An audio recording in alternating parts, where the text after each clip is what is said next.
And you are very welcome back, everyone. It is the main event here for SVDS Season 3, Round 1.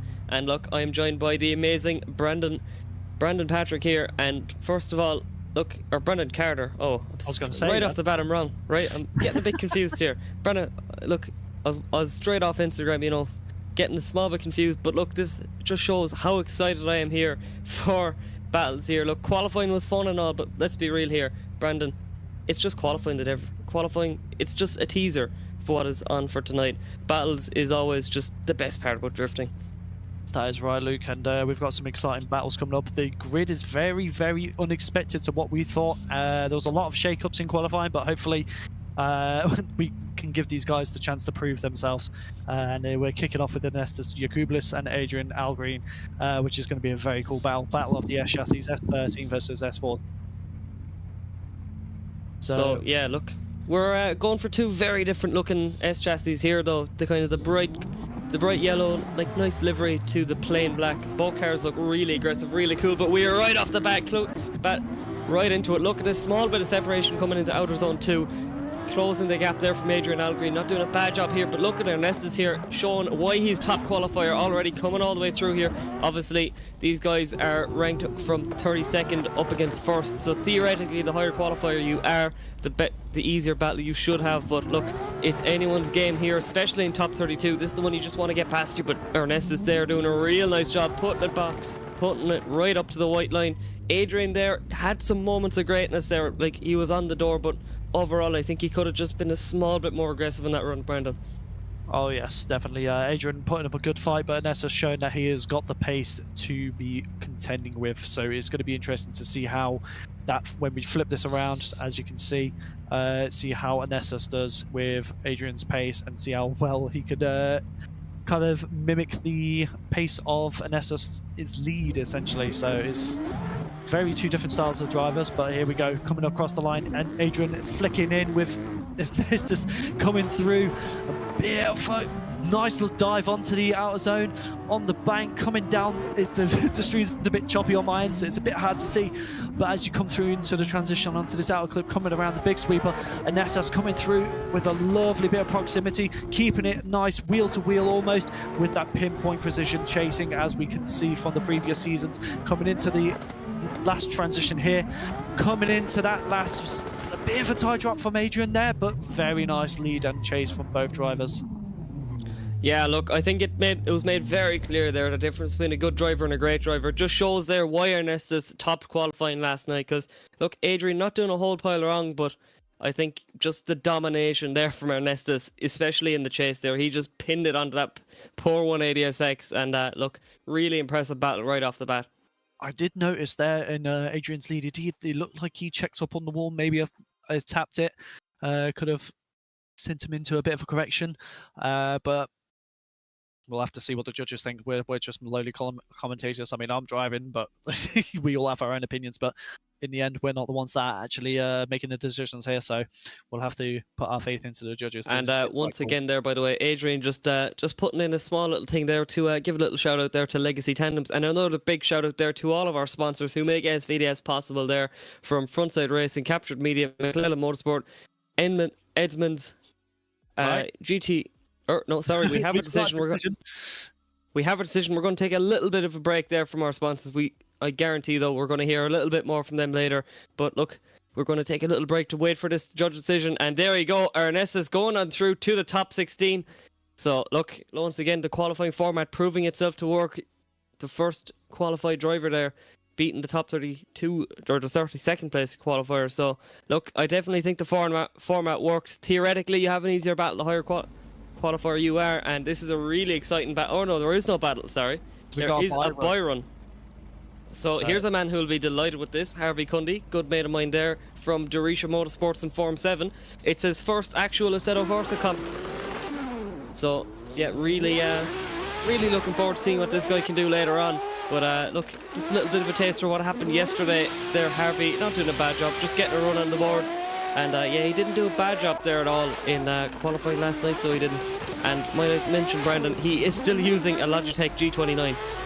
Absolutely filthy. I don't know how people can drive on them anymore. It's been that long now that the sport's been going, and it's just like, a lot more people would have different options considering how affordable.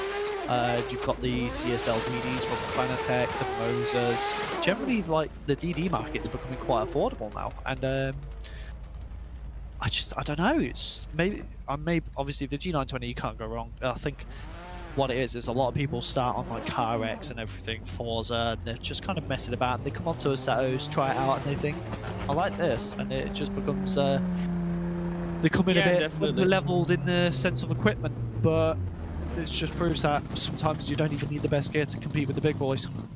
Yeah, definitely. I think the whole thing with Harvey there is just he's learning his craft. He's doing his apprenticeship, as he call it there, with his G920. Maybe he might move on to something bigger. But anyway, next up we have a really cool battle here with Denique Joseph and Nicholas Neuschill.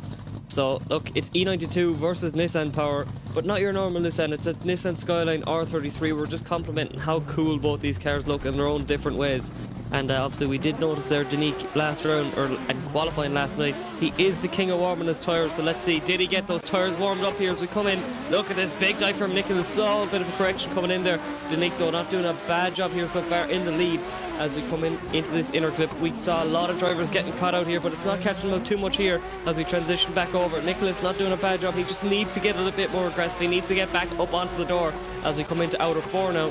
And then finally swooping her in there to Danger Alley. This is the two Manji lock to lock transitions. I love this section, it's so cool. And look, not a bad job there from both guys, but I think Nicholas could have been a slight bit more aggressive there, especially in that middle section. Yes, for sure. Talking about R33s, I was actually filming one earlier at a local Cars and Coffee to me, so also got to experience the R33 experience IRL, and love them. But as we flip it around, let's see how Nicholas does in the lead.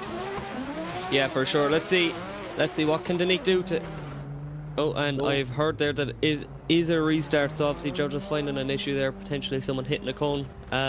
I think it looked like more of Nicholas was just a bit staggered on the lights, didn't quite respond to it in time, so we'll just send him again, gets another chance. Yeah, for sure. So yeah, Denique there not doing a bad job in the lead, but let's see what he can do to maintain that really nice lead run, because look, once again, everyone loves chasing, but you know, there's always a thing. A lot of guys beat themselves before they even leave the line. They're going to get too aggressive, or something's going to go wrong. Because it's grand to say, oh, I'm the best driver in the world, but if you get too aggressive, sometimes it just doesn't work out.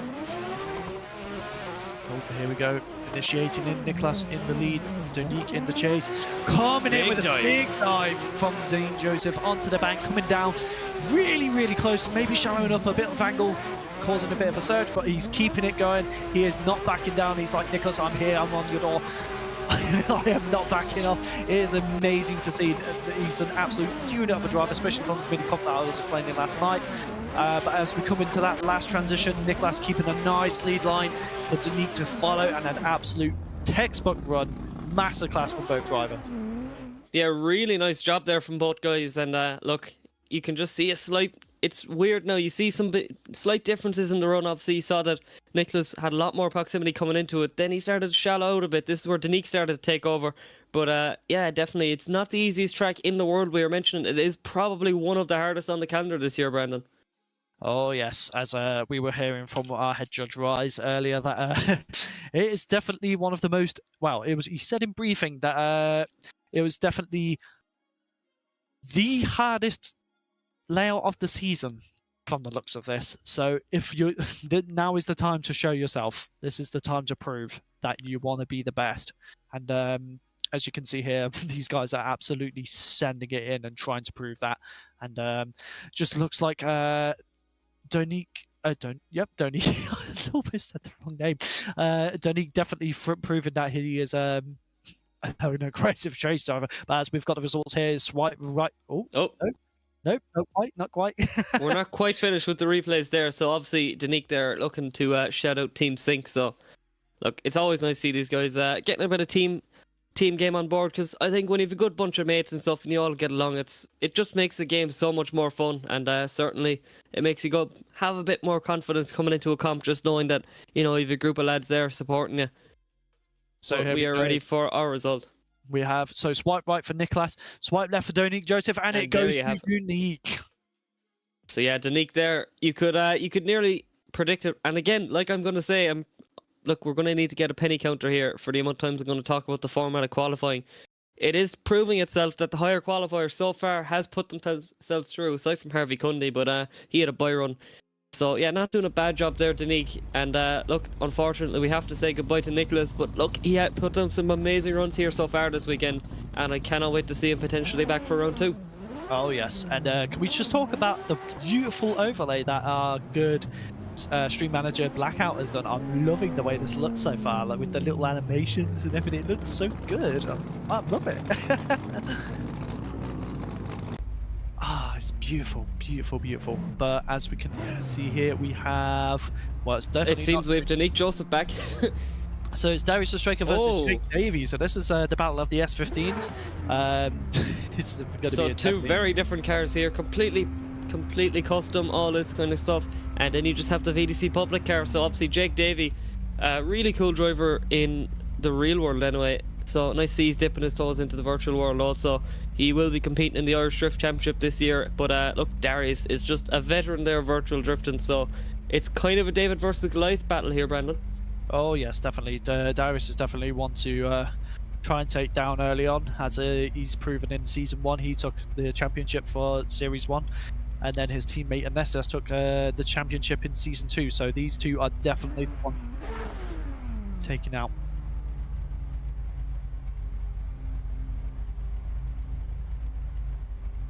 But definitely, it's so nice to see that how alive the sport is, because I know that Jake Davey, he is actually quite young. He's, I believe he's only 14 or 15, you know, he's really? Just... Yeah, no, we start off young over here in Ireland, you know, we don't waste time. But anyway, we are ready to go here with Darius Ostraka and Jake Davey. Here we go. And look at this, Jake Davey making himself known from the get-go. Darius not doing a bad job here so far in the lead, but look at this now from the young Irishman coming in through. Look at this, he is on top. Oh, small bit of a mistake there, just getting himself caught up there. But look, he had so much hope there from the start, and I think he might have just pushed it a little bit too hard, but he's right back on him there, putting on a show for all of us here tonight. And look at this, Darius is striking an absolute textbook lead run once again. Yes, definitely. So it seems to be that Jake Davey in qualifying has... It's shown in qualifying he has had a lot of issues with that first transition, catching a lot of people out. So hopefully... well, he's at this point. It's we got to see how Darius responds in the chase.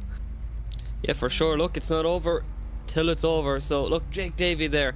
I really hope he's doing the whole season, because it was really only a small mistake, and once he corrected so quickly onto it he was right back on the door again. So yeah, really nice to see a bit of a shake-up between, you know, private and public cars. And look at this now, Darius Ostraka, he knows he doesn't have to do much after Jake's big mistake here. He's hanging back a small bit, puts back on the pressure though, saying, right buddy, I'm still here, I'm going to still put on the show. Small bit of a waiver though. Jake Davey though not doing a bad job in the lead as we transition back over to 3 and over for 4. Darius there not doing a bad job, pins it right onto the door of that public S15. Passed over now into 4, transitioning into Danger Alley here now. Darius hanging back a small bit there, you can see him pushing out a little bit wide, but he doesn't push out wide here, thankfully. He doesn't drop any wheels past the line. Not a bad job there from both guys. Beautiful, beautiful run. This is bringing me back to Series 1. This is the Darius that we all know, and especially in VDC, he is an absolutely talented driver when it comes to the sim. But it's lovely to see a outsider of the sim like Jake Davies coming in and trying to rock the boat, essentially, giving a lovely cheese run. I mean, I think I'm just hungry at the moment, Luke. But no, it was a beautiful chase, just with that slight issue in that first transition. But we'll have to see how this goes. So yeah, definitely. Look, it's really nice to see there. Just kind of the difference between the virtual world and the outside world. So look, potentially you see a lot of guys, then they might be the best drifters in the world in real life, and sometimes it doesn't always translate over. So it's nice to see these guys getting a bit of practice there in before the season, and once again that it translates over so well for Jake Davey competing in the virtual world. Because look, I know myself from drifting in real life, you know, sometimes, you know, you get that muscle memory and all this, but you just don't get the G-forces, you don't get some of the bits, and that sense of speed can be really hard to capture. And look, Jake Davey there not doing a bad job. I'm not too sure how much experience, but I'm not too sure, is this a replay or are we swinging it back to a one more time? and it is a replay. So this looks like a major section where they're trying to review. So they're just trying to review that little straighten that happened there. We've got people saying in the chat it potentially could be a massive brake check, but we don't know. It could be, it could be. It could just be that Jake had a little bit, because through that section you are carrying a lot of speed, and sometimes you hit one little bump on the track and it can completely straighten you out. So you've just, sometimes with that little lapse of judgment, it can end your run almost. So hopefully, as you can see, that look how bouncy the car is going through that transition. So it may just be that his setup was a bit too soft or maybe too hard. Honestly, I'm not the best when it comes to suspension tuning. So tell. Obviously, Jake Davey, also another thing that may be into it, maybe he just got himself a little bit too eager if Darius didn't brake check, because it's certainly a thing. You know, he's young, he's hungry, he's looking to make an impression, which he already has, but obviously an impression only means so much. He wants to be moving himself on through the top 16. But there, Darius, you just see, it doesn't seem to me there that he brake too much. It just seems that he might have tapped the lift foot brake ever so slightly, just keep that car settled, and that Jake Davey was potentially just a little bit too hungry and got a bit too aggressive there. Potentially. I mean, it also did look a bit like Darius put on quite a bit of angle as well. But going through inner clip 3, that is a possibility. That inner clip is a dangerous place to be. So if you're in the chase, you've got to be ready for anything. So it's all down to the judges now. What's been laid out is what we've got to see happens with. I did not. like we were saying before the stream started, my brain isn't braining today.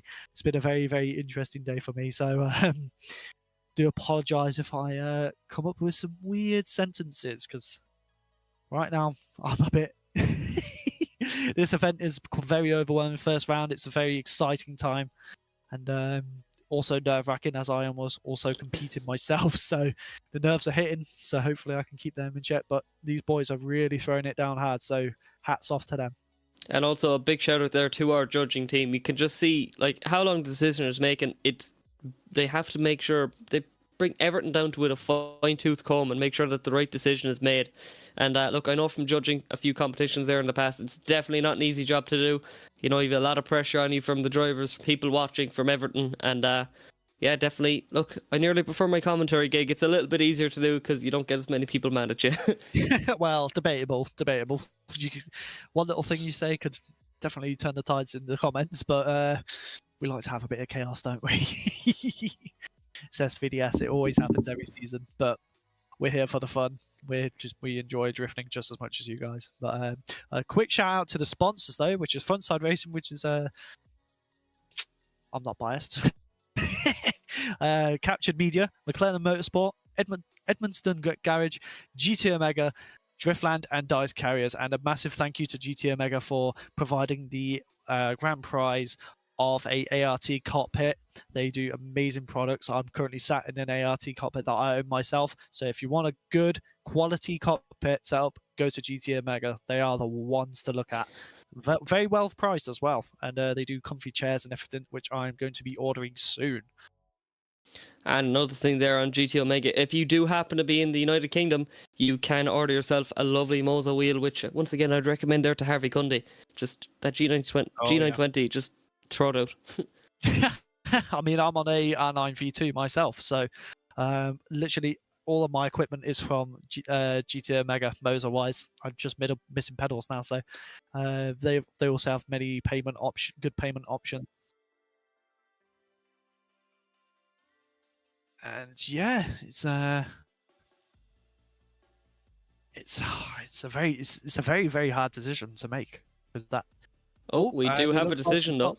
So swipe left for Darius Straker, swipe right for Jake Davey, and it looks like it's going to Darius Straker. But we did have a little confliction there. It wasn't a unanimous decision. So congratulations to Darius, and it's just unfortunate for Jake Davey. It's just for sure. Hopefully we'll see him back next round though. Look, we already saw some amazing drivers driving there from him between qualifying and the battles there, but unfortunately a knockout there in 32. But listen, he did not have an easy battle whatsoever. But next up we have another Irishman on the line. It's Marcel Rook in the lead versus Cripstaff's Rasa. Toyota Supra versus S15 power here.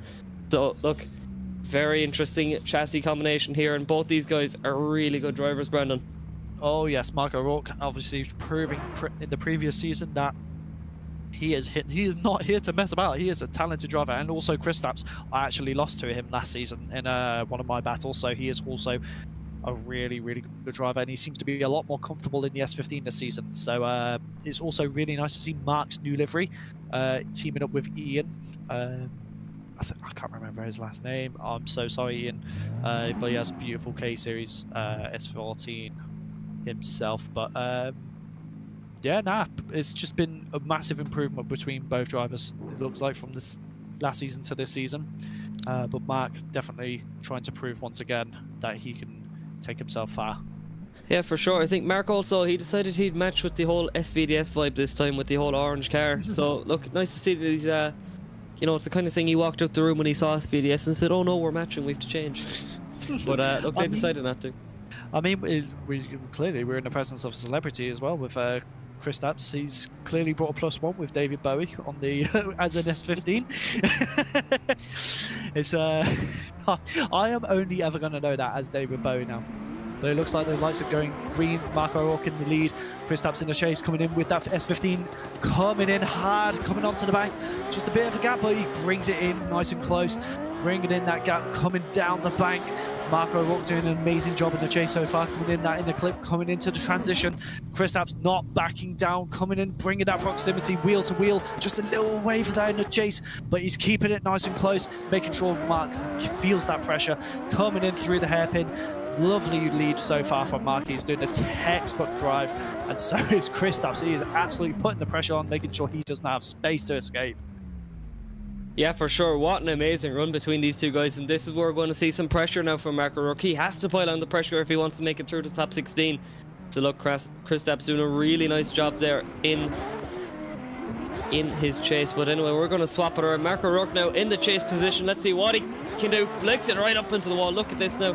Kristaps Rasa right up on there, but Marco Rook is not letting him away as we come up into that inner clip, right onto the back bumper is Marco Rook as they transition back over. A small bit of leg starts to creep in, it seems, but it's not affecting these guys too much as we come in through. Look at these guys absolutely pushing each other around the place from run to run. Marco Rook though doing an absolutely awesome job in the chase. Kristaps amazing job in the lead, absolutely textbook as usual. Look at this. Oh, did Kristaps drop over a wheel? We'll have to find out, but Marco Rook and Kristaps Rasa, what an amazing run between these guys. Oh yeah, Mark took that personally. He did not want to back down, but it was a beautiful set of runs between the two, and I do not want to be judging this, especially through this section here in that first transition. There was a little bit of a lag spike there, which luckily Mark kind of didn't let that keep him down. It looks like we've got a decision already coming in from the judges. So swipe left for Marco Rook, swipe right for Kristaps Rasa. Who's it going to go? 1, 2 to Marco Rook. It's a unanimous decision to Marco Rook. Congratulations. The Supra takes down David Bowie. But it was an amazing effort from both drivers. Kristaps, I am so proud of you. But doing bits. Mark is not an easy driver to take down. So that was I mean, it's only top 32 so far. We're barely in, and it's great battles already. Yeah, no, look, if this top 32 is a taster for absolutely any of the battles later on, look, I am scared to see what my voice is going to be like for the final. But yeah, no, Marco Rook, obviously one man there, definitely with huge championship and ambitions. But anyway, here's probably the most controversial car in the grid, and we've two Wild Monkeys cars actually battling each other there with Jason Cave and Kaden James. Oh, this one definitely they always seem to go against each other no matter what, and it was quite funny really, because everyone was like, especially head judge Rise, he was definitely it's funny, quite funny, because they were hoping they weren't going to get put together, but somehow they have. They just can't escape each other. They love each other so much. But we're just waiting here for the run to begin. So we got an E92 with the M4 front end, and we got an A80 Supra with the Tesla front end. Such a weird set of cars, but they're both beautiful to drive. One's got turbo fans, one's got spokes, very different styles, but they've still got that same matching livery as the lights go green. Here we have Jason Cave leading in, Kaden James up onto that bank. Kaden kind of struggling to get onto angle there, but he still manages to come up onto the bank with him, kind of getting a bit of a struggle to get into that proximity, but he's laying back, making sure he can get into that transition, and he does that lovely, nice lead coming from Jason Cave so far. He's putting the pressure on. He does not want to back down. He was very close when in the mini comp, and he has proven that he is ready to take the top spot for this weekend. And as we finish the run, it's just a bit of a scrappy lead. Scrappy chase from Kaden James. Maybe just a bit of a struggle from that initiation, as once you kind of unbalance the car at one point, it is very hard to retain and keep going. But come on, Luke, let's see it go again. Yeah, for sure. Look, I definitely think Jason Cave could be coming out with a small advantage there, so let's see what he'll be doing. Look, they're two teammates, and you'll never see harder driving than two teammates up against each other. Like as just shown, look at this there from Jason Cave, getting right into the mix there between Kaden James. I love the flames popping out the bonnet there from Kaden James, doing a real nice job in the E92 M4 contraption. That's all we have to say, really. And look at this now between Jason Cave doing a real nice job there in the chase, getting himself nice and involved. So look, really nice. If I was to bet money on it, I think Jason might have a bit of an advantage here, but look, you never know. The judges might have seen something completely different to us. They might have noticed just a small little error between Jason, but it seems to me there that Kaden just got himself caught up in a few places there in the chase, Brendon. Oh yes, but wow, both of them are extremely talented drivers, and Kaden definitely scared me in the minicomp with how he was doing. He was robotic, so it just goes to prove though, no matter how well you do on a track, the conditions always change, and you're never going to be perfect, but hopefully we'll see. No matter what, it's a win-win. Look, the Wild Monkeys guys are going to be delighted no matter what, because look, this one's for bragging rights, really. You know, they're going to be in the Team VC now or something and be saying, well, I beat you this time, and oh, well, I'll get you next time. You know, it's always the point of contention there between teammates.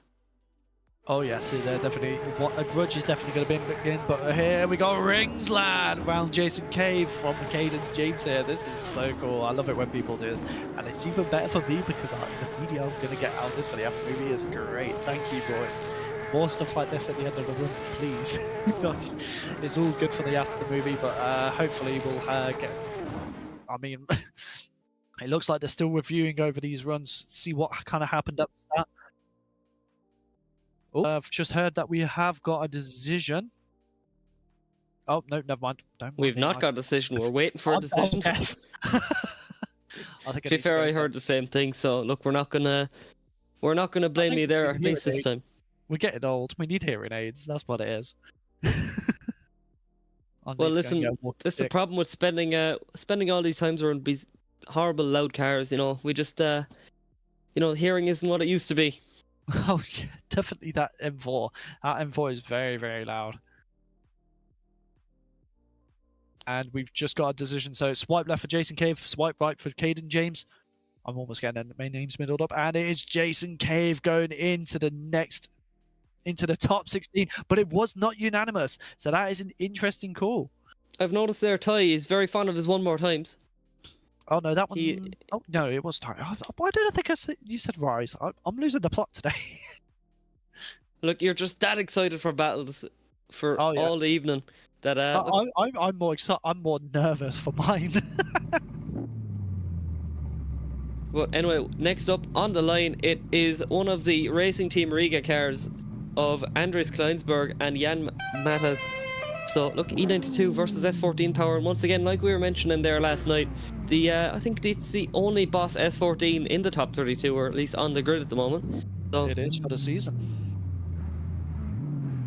So there you have it. So look, if you do want to join Jan Matas, we do still have some round entries there available on the SVDS website. So look, if you do have a Boss S14, he's very lonely at the moment. They're an endangered species, so make sure to hop down and buy your round ticket, because they will not last, that's for sure. Yeah, so make sure to go to the Scottish Virtual Drift Series.com to get your series, your round 2, 3, and 4 tickets. They're still available. We've got some spaces left, but as we go, the lights are green, and we've got RTR leading out a Boss S14 and Jan coming through. And we seem to have a little restart, so something must have not been quite right on the through that chicane. I wonder how many restarts we're going to get today. Seems to be people are struggling with that chicane. Yeah, for sure. Look, as long as we don't get another assassination attempt there on the semaphore like last night, we should be alright. So here we go. Anders Kleinburg coming in through there. A wheel drop already on initiation. So here we go. Jan Mattis. Oh, big contact. there you go. And I'm not too sure, is that car right or left-hand drive? Because either way, that virtual driver was heading straight for the wall there. And that Eno's doing. So and they've shut it down. I think they've both come to a realization of what's just happened, and they just don't want to mess about. They want to get the rest of the next part of the battle sorted, which is it's a shame. Could have put on a show, but hey, they ain't messing about. They want to make sure that they get their results nice and swift. Look, I think after that big contact there, that the alignment in Andrus's car is a way out, and he should take it over to Edmonstone, just because, look, the alignment is out. You can't drive a drift car without alignment. But anyway, here we go. Jan Mattis now in the lead. So Anders there not replicating that big contact there as we saw in the previous run. As you can just see there, Anders doing a really safe run, not hanging back too much. A very interesting dive there coming into outer 3 and back over for 4.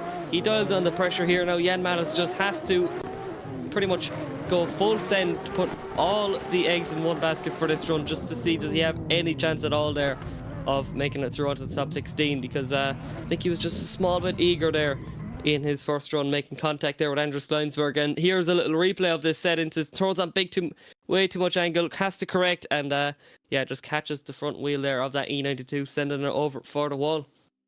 Yeah, so that's the main thing. If you weren't here for qualifying, I made a statement. I was mentioning how this bank is an absolute killer for the lead drive. Well, if in general for any of the drivers, if you don't get onto the angle and settle it after you've transitioned, it's going to be very hard to get up that bank onto that wall, and you've got to keep on your toes. But as you can see there, any corrections as you're going up the bump, it does tend to catch you out and it sends the car straight, which is unfortunate, but it's just the way of the jungle essentially. It's a very harsh layout, so it's testing us all essentially as a driver, and it's going to be a. I mean, it could be an obvious call, but you never know. We do have a decision though, as we bring it on through, and there you have it. It is the more obvious one there, and Anders Kleinburg moving it on through to the top 16.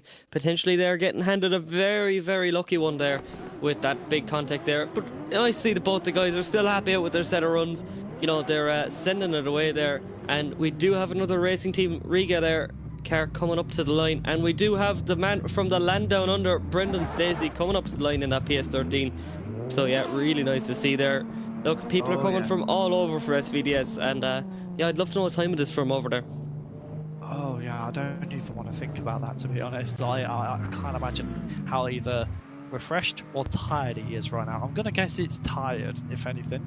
But I know him as V-Spec, but Brendon Stacy has been absolutely on it this weekend so far, and especially in practice, he's been very consistent, very smooth, and I'm really excited to see how he does. But Edgars Lesmanis, a good friend of mine also, I am very, very excited because this is his first ever private car competition with VDC data, so he's making a massive leap over to this new data set, which he's not used to, and he's put all of his eggs into one basket, and he said, right, I'm going to prove myself here. And as they come out the line, Edgars coming in to chase with Brendon Stacy in the lead, coming in, a nice clean initiation from both drivers, but a bit of a gap coming through from Brendon. He's just a bit further ahead, but as you see here, Edgars trying to make a bit of an improvement, but Brendon comes a bit wide there. Coming into that transition. That's the thing with that zone. If you come too quick, you do come quite deep. And as you can see here, Edgar's absolutely on it. He is making sure he is not getting gapped. Brendon, nice recovery, but a big tire drop here. Big tire drop, so that's going to be deemed quite bad. It's going to be docked on his score for his lead. But hopefully, yeah, for sure. We, by the way, we really can't blame Brendon there. I have just did a little bit of research. They're currently 10 hours ahead of us in the UK time. So look, Brendon there. Look, I'm not jealous of him. That's all I'm going to say. Edgars though. Oh, big contact. What happened there? That's very unfortunate. That's That's wow. See, that just shows how unpredictable this sport is. Anything can happen, and it just looks. It could potentially be that Edgars kind of checked up a lot of speed in the lead there, but could also be that Brendon just went a bit too hard and didn't prepare himself for the bump, because it was out a lot of momentum there. It seems there that that Edgars there got James Dean. It seems coming up onto the wall there. He decided to ride the lightning there. That hurts. I don't want to think about that. My poor Dean. My poor James. The sweetest he's all right. Yeah, true. He's chilling. He's chilling. He did shoulder. He nearly won the round, didn't he? With a broken He did arm. podium. He did podium with a very bad shoulder. I know that definitely wasn't the most painless win in the world. But anyway, here we go. Waiting for the decision here. Just very hard hit there from Brendon onto Edgars. So we'll have to see who is deemed at fault for that one. Because look, it's definitely a strange one. It seems to me though that the arc with that Edgars has won, I don't think he was going to make the corner unless he shallowed out the angle. So look, potentially there that could be seen as another big issue because he was on a lot of angle coming in there. There are ways to get onto that wall with high angle as well, but obviously in a briefing we did have our judges mention that they do not want to see heavy left foot braking to be able to get up onto that wall on the bank. So potentially that could have been the line he was ending up having to do, but once again we're not judges, so we don't really have the abilities to make that call. It's just unfortunate to see these two have to have a battle like this really so early on. Yeah, definitely. All these racing team Ria cars are taking a pretty heavy hit here. Like they're not getting easy lives. No, but then if it was handed to you on a platter, it wouldn't be drifting. Yeah, that is definitely true. So all these guys are going to be going back to Latvia. Their little virtual garage there in Latvia, just thinking, right, these things are mangled. But look, they are E92 Eurofighters. They, they might have had their little, carbon Kevlar panel. So, it's not fiberglass. It's not going to be cracking. It's not too bad. So the bumper budget's definitely suffering right now. I think the whole quarter panel budget is really suffering at the moment. So. Oh yes, it's a good. I mean. It's so difficult for me because they're both great people. These are, so I'm proud of both of them, regardless. But look, it takes a lot of commitment, especially like to Brendon Stacy there. Look, it's a big commitment there to sign up, get your car ready, everything. And I've just gotten word in my ear there that we will be rerunning the second half of that battle there. So look, judges just deeming there that is required of a rerun there, Brendon. So look, I'm always glad to see more of these guys getting another chance to give a shot at them. Oh yes, it's definitely an interesting call. Wait, is it?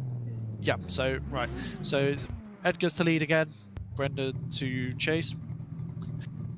Hopefully this time we'll get around the bank, but we will have to see it. Could have been, I don't even know. Like that is a very strange situation to be in, but that's the thing with virtual drifting. It is very unpredictable. As Edgars comes through in the lead, Brendon in the chase, coming in on an initiation. The streak's very behind for me, but as they come up, they're coming up onto the bank. He's making a bit of contact with the wall there, trying to bring it back, but he seems to keep it going. So straight there as he coming through there. Yeah, but Edgars struggling also, and they just seem to both be struggling here. But as they come and recover, Brendon coming onto the door of Edgars Lamanis in that E92 Eurofighter, and you've got PS13 at that absolute screaming. Brendon having a lot of issues in the chase there, trying to keep it together, but as Edgars comes around, he does have a tire drop there. This is definitely going to be an interesting one for the judges to base that off. Yeah, for sure, and we're so early into the competition as well that, look, it's always a bit of a shame to see these big mistakes and just controversial runs early on top 32, because I know both these guys are capable of so much. Look, they did enough to qualify, which, look, is an achievement in itself, because qualifying was definitely cutthroat there last night. So, yeah, it's not a... Look, I think making it through after qualifying is always an achievement, and both these guys, there's so much pressure coming in top 32, because it's the one that everyone wants to get past them, really. Oh yes, it's nerves. It could have been nerves from both of these, because after that contact on the previous run before the rerun, it could have shook them both up, and obviously they seem to both be quite out of nerve in this run here, but hopefully we can get a nice unanimous decision on this battle. Just unfortunate that it's not came down to the cleanest of results, but all being said, they've both put down a great amount of commitment in both of their runs. All you can do is try, and with how hard and unpredictable this layout can be, honestly, any sort of putting in maximum effort is the best thing you can do. So, yeah, look, it's definitely one of the most demanding layouts of this whole season. Like, you have so many different factors there, from the bump there on the bank to just how difficult the bank is itself, that really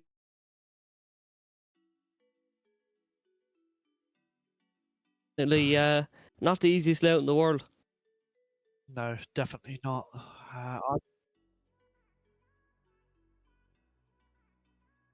Oh, and we've got a decision, and it's 1, 2. Oh, we've got it one more time, and I do not blame the judges for that. And we get to see a proper, good battle here. They get another chance to be able to have a cleaner battle, and I'm excited for this. Yeah, for sure. Look, lads, you've had your scrappy runs, you've had your more controversial ones now. Let's just have a nice clean pass, have some fun out there, and have the cars come back in one piece. Time to take off the gloves, boys. No more. Come on, come on. We're in the big leagues now. So here we go. Brendon, Stacy in the chase. Edgars, Lamanis in the chase. I'm excited. I'm really excited. I'm praying for both of them at this point. I definitely want to try and get one of them in here to just see what was going through their heads in the previous set of battles. But as they come through here, Brendon, Stacy in the lead, Edgars in the chase. Nice initiation, big flick. Oh, almost getting caught up in the chase there. Just has to drop back. But as Brendon comes through, he's powering down the bank with Edgars right on his tail coming through. He's big and flick there in the transition, and as he's trying to make up that ground again, Brendon, Stacy doing a really nice lead this time around, and he's kind of keeping it nice and concise. Edgars trying to do all he can, kind of coming in shallow there just to try and catch up. He's just doing all he can, but Brendon, Stacy is gone. He is trying his hardest to be the best lead he can do. Yeah, for sure. Really nice run there from Brendon. But look, we're going to swap it around. It's grand to say, look, I have the best lead in the world put down. But look, when you swap it around, especially if you potentially have a faster car, because it's always harder to chase a slower car. So look, really looking forward to this run here between these two guys. For sure, for sure. And once again, here we go. Second half of the battle, lights going green. And here we go, Brendon, Stacy coming through. Big flick on it. Almost making contact. Very, very close, but Edgars comes onto the wall. Beautiful example of a recovery there. Coming into the inner clip. Brendon, Stacy trying all he can to keep on Edgars' doors. And he's coming through onto the sweeper.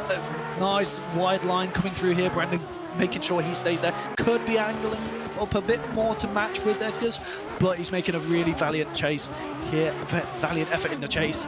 Coming through into that last corner, and Brendon keeping on Edgars with that nice wide line, trying not to keep it drop on that over that white line. So it's a really, really good run. Yeah, for sure. Look, once again, not the easiest one to judge there. So we're going to have to see what these guys have to say. Yes, so look, sure. Judges, they're definitely getting tested here so far tonight. As I am currently trying to organise, will I be able to get one of these guys on the stream, just explain what happened there throughout, especially with that big contact there in the first few runs.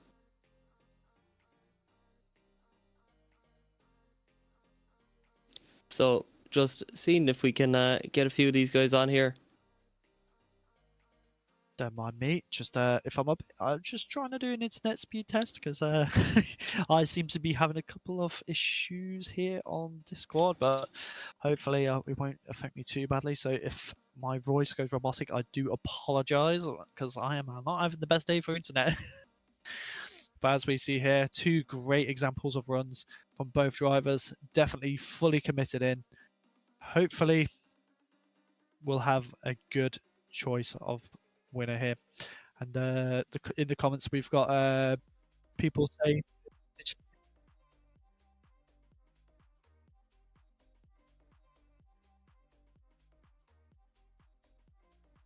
Right, so we've just...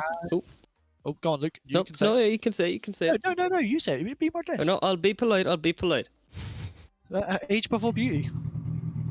Right, I just got in word in my ear there that it will be another OMT, purely just because we have a little bit of a issue there with the drivers initiating. So yeah, pretty much judge have stated why there will be one more time, and look, both these guys just have to sort it out, really.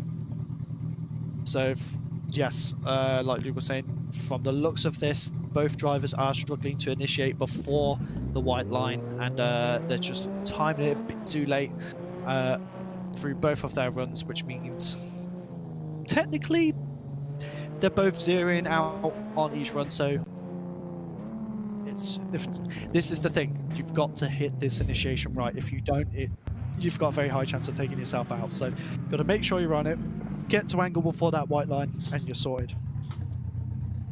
Yeah, and I do see there that Rise has entered the chat there, so both these guys will know exactly what they're doing wrong, and yeah, pretty much that they'll know exactly what to do. So here we go. Let's see, what can they do? Brendon Stacy versus Edgars Lismanis. So look at this now, coming on through, up onto the wall there. Small bit of a gap, but Edgars isn't long to close it. As we coming through here into the inner clip.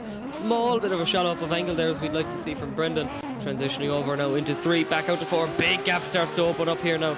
Edgars just cannot keep up there with the monstrous PS13 of Brendon Stacy, that Cusco Racing S13 Sylvia, as we come on through. Look at this now, transitioning over. This is where we start to see some pressure being dialed off from Edgars. Didn't do a bad job there in the last half, closing the gap, considering there was a bit of a distance starting to open up there. Oh yes, definitely. Edgars trying to make sure that Brendon definitely gets a bit of pressure at the end there. He's making sure that he does not forget that he is in this battle. Brendon definitely doing a really good job in the lead. Edgars just having a bit of trouble getting the car up to pace. But like we said, he's still new to the VDC data set, so it's going to be interesting how he does for the rest of the season. But as we have it here, Edgars flicking in. Nice initiation from both drivers, keeping it nice and distant just to start with. Never go too hard if you don't need to. Keep it in, reel them in. But Brendon Stacy, big straight in here. I wonder what happened there, but it's unfortunate. But he keeps it going, putting his front wheel onto Edgars' door, tapping it, making sure that he paints that car before he's done with this battle today. Get a little bit of correction there in the chase. Edgars doing a nice lead line here, keeping it nice and wide, tickling that white line, and across the finish line.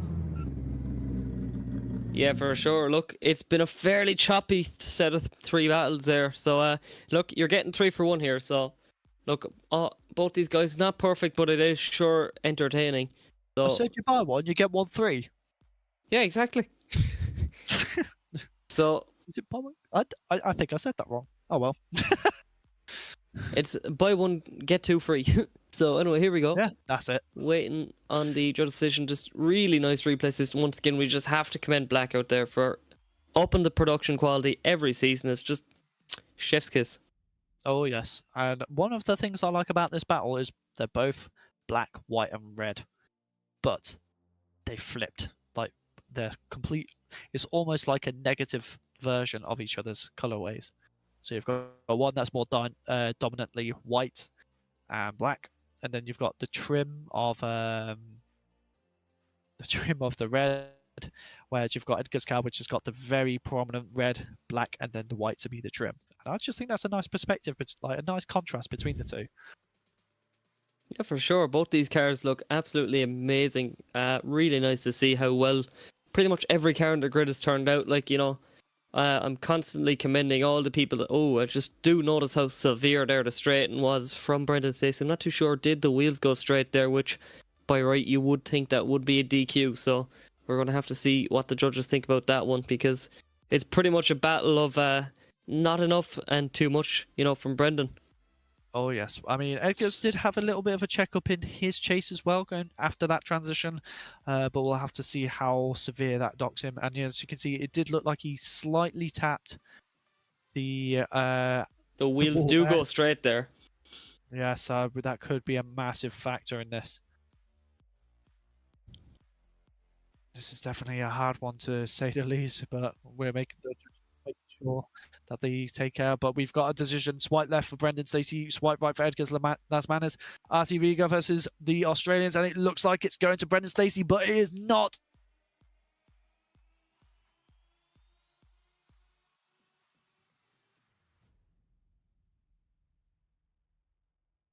It's Just good to give a little bit of a word. Go on. Just see, could we get a little bit of reward there, a little bit of insight there, what happened? So I shall be back in a minute. Just see, can I get the Australian, the man from down under, just to say what happened there. Yes, for sure. I'd like to have a chat with Edgars as well. That's if we can. It is a very, very difficult job to be in for the judges, and it is also even harder for the drivers as the nerves, every OMT nerves can build up or it can make you stronger. So, not the easiest. Right, I can announce that we are joined by the man himself, Brendon Stacy. What happened? First of all, I have to ask, what time is it for you now? It's 4:30. 4:30 a.m. So Oh, wow. no one can complain. Yep. So, can you give us a little rundown on how the judges deemed this battle? To be honest, I do not understand how I won or whatever, because we both made big mistakes. So I'm not sure how they got that decision, but I'd be interested to hear myself, to be honest. Oh yes, so we'll have to get a little update on that later on. But it was a great effort from both of you. Amazing job, and you seem very dialed in that PS13. Yes. Yeah, for sure. Yeah, this card's feeling a lot better than my S15 that I used previously. So it's funny because it's the opposite for me. I was in a PS13 last season, now back in an S15, so we kind of swapped the tables. But no, it's great to see. I love that. So. Oh yes, I'm trying to think. Is that the Origin Racing Line kit on your PS? Yes, Racing Line. Yeah. Lovely. So yeah, you've got the same kit as what I had. Yeah, just this one's a CDT model. It's pretty sick. So yeah, amazing. Big wing gang. Right, so thanks very much for coming on stream. Is there anyone you just want to give a little shout out, a little word to there before we move it on to an ad break? Yeah, for sure. Shout out to Junk Racing. Shout out to the CDT boys. Shout out to Adam. Yeah, I think that's about it. Right, so there you have it, boys. So yeah, we're just going to take it over to a quick word to our sponsors. Thank you very much for staying tuned. So look, we're going to take it over to the next section of Top 32 just after the breaks.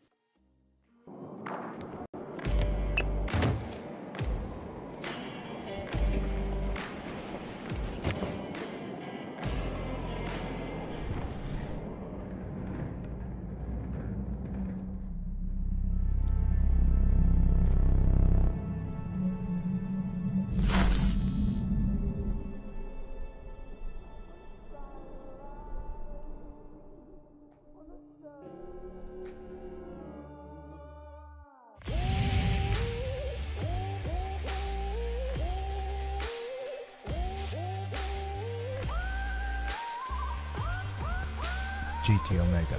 Stay ahead of the game.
Are you ready?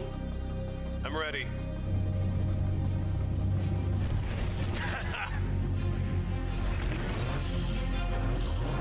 Let's go. Show me what you got. Oh, Is that everything you got? last turn. Catch me if you can. That was great. That was a good game. Unlock true experience with GT Omega.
GT Omega. Stay ahead of the game.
And you are very welcome back. We are onto our right hand side of the bracket, but just before that we have one of our judges here, Ty, just to explain that last one there with Brendon.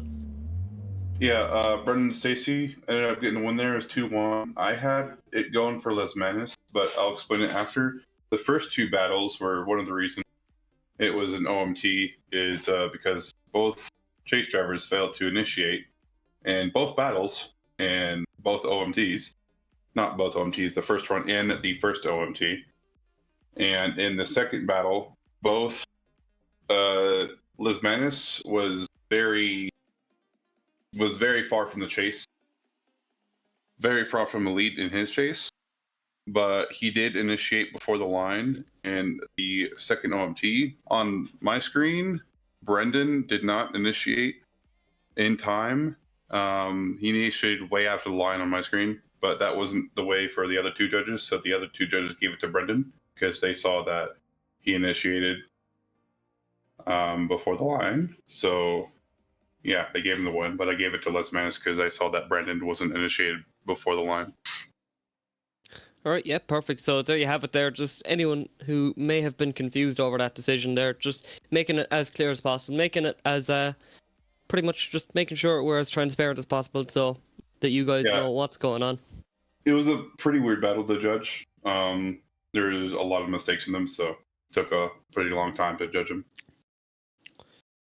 So yeah, so we're just currently getting set up, and thank you very much to Ty for coming in and explaining it. Hopefully we don't need you too much more because we don't really want to be seeing more of these controversial battles. No problem. So there you have it. Just Ty coming in, dropping some info there. Obviously these are the guys that pretty much know what's going on as a commentator. We're basically just trying to make it entertaining for you guys, and look, we only know so much. So Marcel Stendinski versus Dominic Bergman should be our next battle there, as all these guys are just getting ready to go.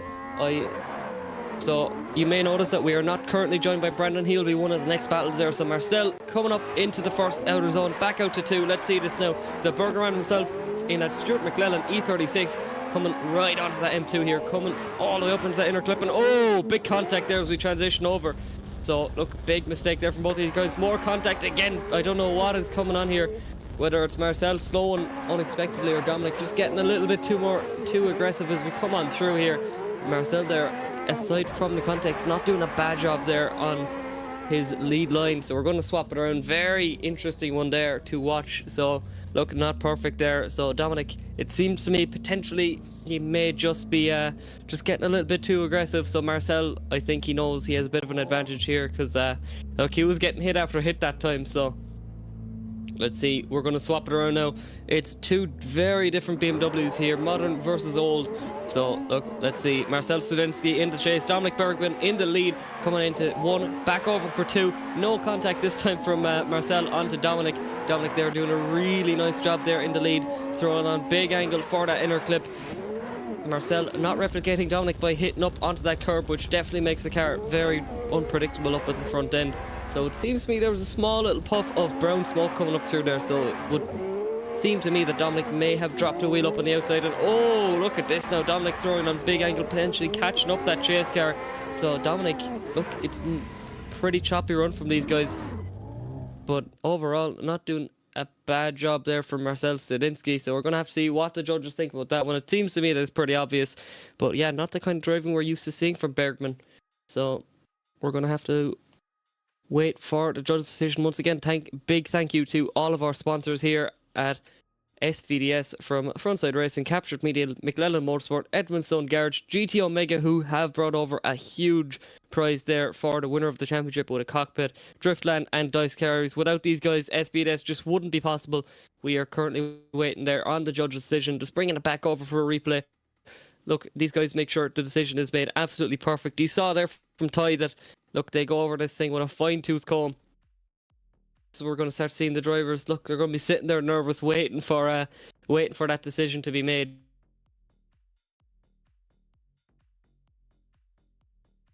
Oh, what is going on with drifting? As there's just a small little chop there on my end, but I think we should be okay. As we just bring it back over, here's one of the contacts there from Dominic Bergman, and yeah, look, big mistake there. It's definitely not the easiest one.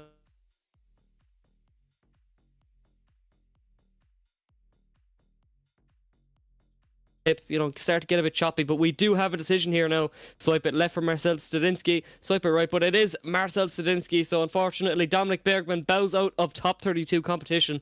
So look, that Escudo BMW brings it on through to the top 16. As we just wait there for our next battle to come on through, and it is Barna Pedosky versus our very own Brendon Carter. So let's see how much will Brendon be joining us in the commentary booth there tonight. Look, two very good drivers between Barna and Brendon. So look, Brendon Carter there. Let's see, is he as good a commentator as he is a driver? Is he good a driver as he is commentator? Let's see. Both these guys bringing it out. You can see that lovely FrontSide Racing S15. It's the battle of the S chassis, it seems here, and the battle of the S15s as we coming up through Barna. Oh no, sorry, I got it mixed up as well last night. Barna is driving an R34 Skyline, so once again, sorry about that there. So two different Nissan chassis. It's the R chassis versus the S chassis. So one seems to be the clear favourite over World Drifting. You know, the S chassis is won it all there, whether it's in Japan, Ireland, Europe, America, anywhere. And look, both cars piloted by two very good drivers. Barna, the higher qualifier, will lead in Brendon first. So look, both these guys putting in really respectable runs here. And if I am correct, Barna is in the rare group of people. I must check. I have to make sure. Yeah, Barna there getting an 82 and Brendon Carter getting an 80.3. So both these guys pretty similar there in their qualifying runs. So obviously Brendon just choosing to shout out, as well as FrontSide Racing, Rockingham Cars and Coffee. I know he was mentioned that earlier on that look, he got a lovely few shots there of a Skyline. It's just the generation previous, that R33, but we are ready to go here now with Barna Pedosky and Brendon Carter flicking it in here now into the first corner. Look at this now, big angle from both of these guys. Brendon starting to close up onto the door here. Barna not doing a bad job, small bit of a correction as they come out in through that inner clip, and oh, big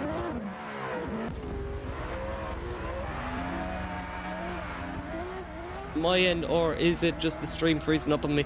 I'm not too sure. As we bring it back over into that final section, into Manji Alley, or GT Omega Alley as we like to call it, flicking it over and back. So look, it seems to me that Brendon, I'm going to have to call out my fellow commentator here and say that he might have gotten a little bit eager there. So thankfully we will definitely get word back on what happened there once Brendon joins back. But yeah, look, it seems to me that Barna could be coming out with a big advantage here after that run there. So let's see now. We are going to swap it around. Brendon Carter to lead in Barna Pedosky. So yeah, two really nicely turned out cars. It's two white Nissans, but two very different all the same. You have that black accent from Brendon and the purple accents there from Barna. Two very different liveries also. But anyway, we are ready to go. Look at this, flicking it in now. Barna starting to close the gap already. He has to. Brendon Carter coming on through, not doing a bad job in the lead. Barna starts to lose a little bit of ground, but he isn't long closing it back over to the transition over, back for three, past the offices. And yeah, it seems that Barna must know that he has an advantage. He's not being too aggressive. He's just closing the gap, letting him know he's there in places, just keeping that going. It's not an inactive chase, but he's definitely leaving a bit in the can as we transition over back out to that final corner. Look at that. Brendon Carter flirting there with the edge of the track, and Barna look, he was definitely a little bit reserved there, but he had some great proximity there in sections. We're going to bring it back over to that first run, back to the replay, as we just see that we're about to be coming into that kind of contact there up into the inner clip. Yeah, so you can actually see there that Barna just kind of checks up ever so slightly. So why did that cause the contact? We're not sure. We will be waiting on that judge decision there. So look, so I can get a word there that both the judges are reviewing it over just to see who was at fault there. It will really come down to that contact there between Brendon and Barna. So look, these judges have basically eyes everywhere. They can look at pretty much anything and they know exactly what they're at. The judging team here at SVDS is, look, they're well experienced, and yeah, look, it's definitely a strange bit of contact there. It's kind of been the run for the night here, really. There's been a lot of very strange moments between these drivers. They definitely have to tidy it up a bit. But yeah, for sure. So just waiting to see, do we have a judge's decision as we bring it back over to the side-by-side view. Once again, the production quality here for SVDS is absolutely amazing, as we get a lovely view of all of our sponsors there. So make sure to check all these guys out. Support the guys who support us. And yeah, look, very interesting there. It's not perfect. So look, no matter what, we don't have to be hassling anyone for an interview, because no matter what, we're going to get word from Brendon. And look, he might be a bit sour if he loses this one. I know our Brendon there, he wants to, he's a very competitive guy and he just wants to do the best. Whereas, look, I'm sure he'll be delighted no matter what, because I know he had some amazing qualifying runs there, getting into the 80s, because I will have to check there, from last night, the cutoff was a 76.3. A lot of amazing drivers there getting knocked out in the qualifying. And look, another thing is the nerves there, coming into top 32, it's the one that everyone wants to get past them. Once you get on top 16, it's pretty much a bonus, you know. You can just calm it down a little bit, but just getting knocked out so early on, no matter who you are, it is always a risk, and it is something that's always on the back of your mind, and you just have to, it's all about who can cool the nerves. You know, you've made it through to qualifying, you're clearly a good enough driver, it's not a question of that. And yeah, look, this is definitely a very taxing layout as well, so we do have a decision here. Swipe it left for Barna, swipe it right for Brendon. I was nearly going to say Barna twice. And oh, very controversial one there. It is my fellow commentator Brendon Carter from Frontside Racing going on through to the top 16. Unfortunately, we say goodbye to Barna. And I've just gotten a word in my ear there from the amazing blackout there that Barna has been deemed at fault there on the contact, purely just because he slowed down a bit excessively there coming into the inner clip. So look, if you're slowing down too much, it's pretty much impossible to chase. You know, it's unpredictable. Next up we have Anthony Taylor in the E92 BMW, and next up is Omar Baghdadi in the chase in the Sherry A516, I believe it is. Last night we were calling it the car. It was very ominous. So look, both these guys choosing very different cars. I do believe that Sherry is a Chinese car, so look, not something is too commonly seen. I know everything on this car is custom model. He was telling me about it. It is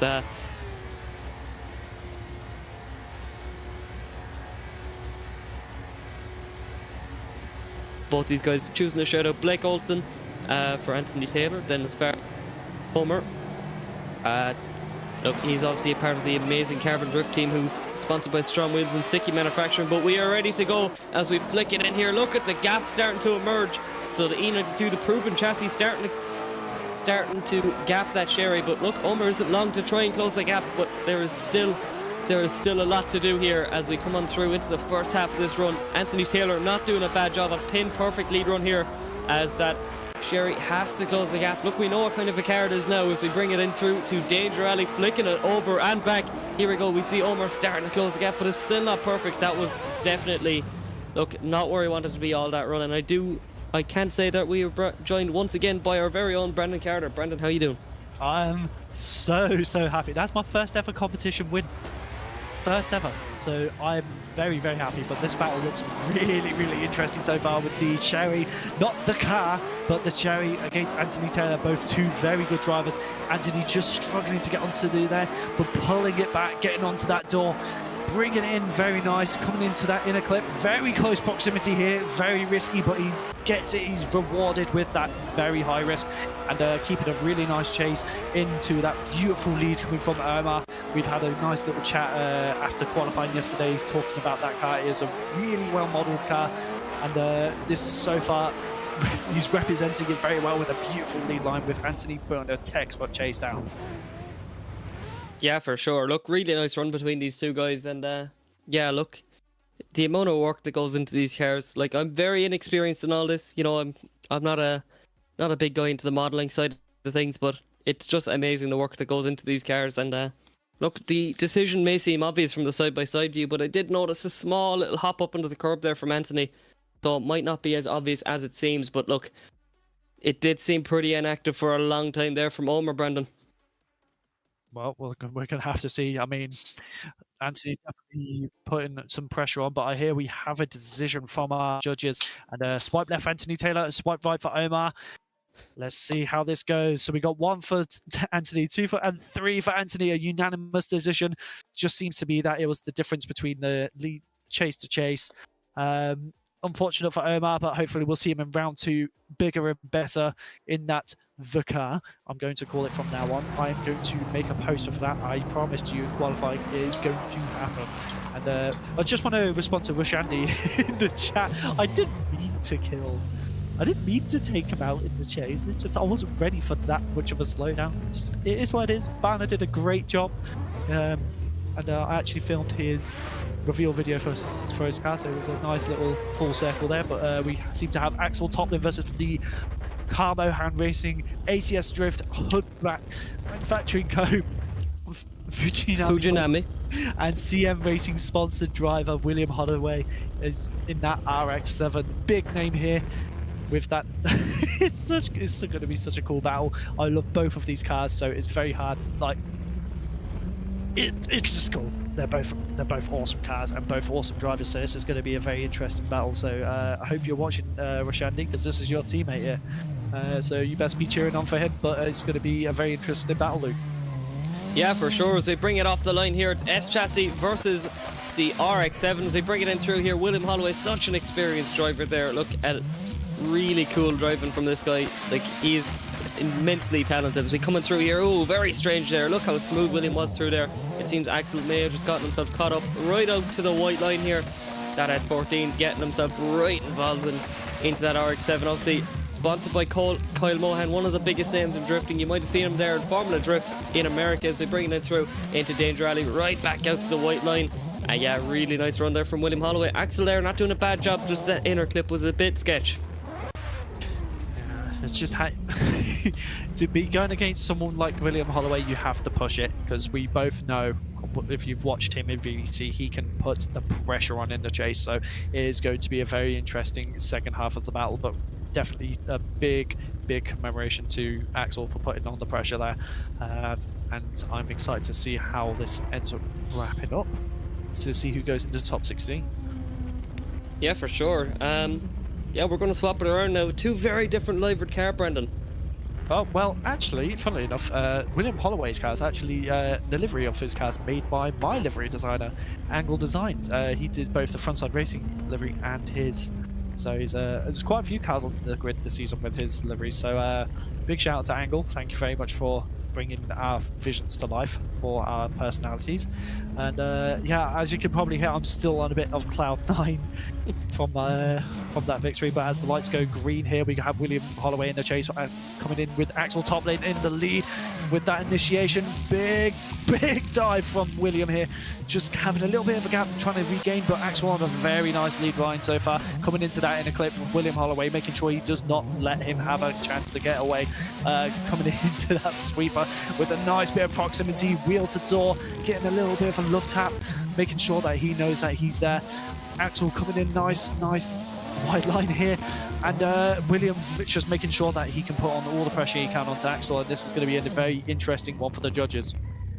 Yeah, for sure. And might I add there, Axel Toplin representing the most stylish S14 known to man, Denique. So look, big props to him, especially with that D-Max kit. Just can't beat it. As a proud owner of a Denique myself, you know, love to see a good Denique out on track. But obviously, another really cool chassis. They're so snappy, so like that RX-7, and just love the look of those cars.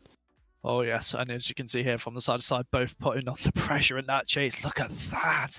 Just now it's going to come down to the details of, was there any specific gaps that was made? Was there, because what they're saying in the judging as well, especially in the chase, is they don't want you to be going wheel to wheel. They want to see wheel to wing mirror or wheel to door. So you want to be aiming for that wing mirror, otherwise you're just too far up and it's too high risk for the chase, and they prefer to see that style of chasing in SVDS this season. So it's once again, that's another factor that could come down. And obviously angle matching is another major factor in chasing as well. But we seem to have a decision. And who's going to get this? So swipe left for William Holloway, swipe right for Axel top lane.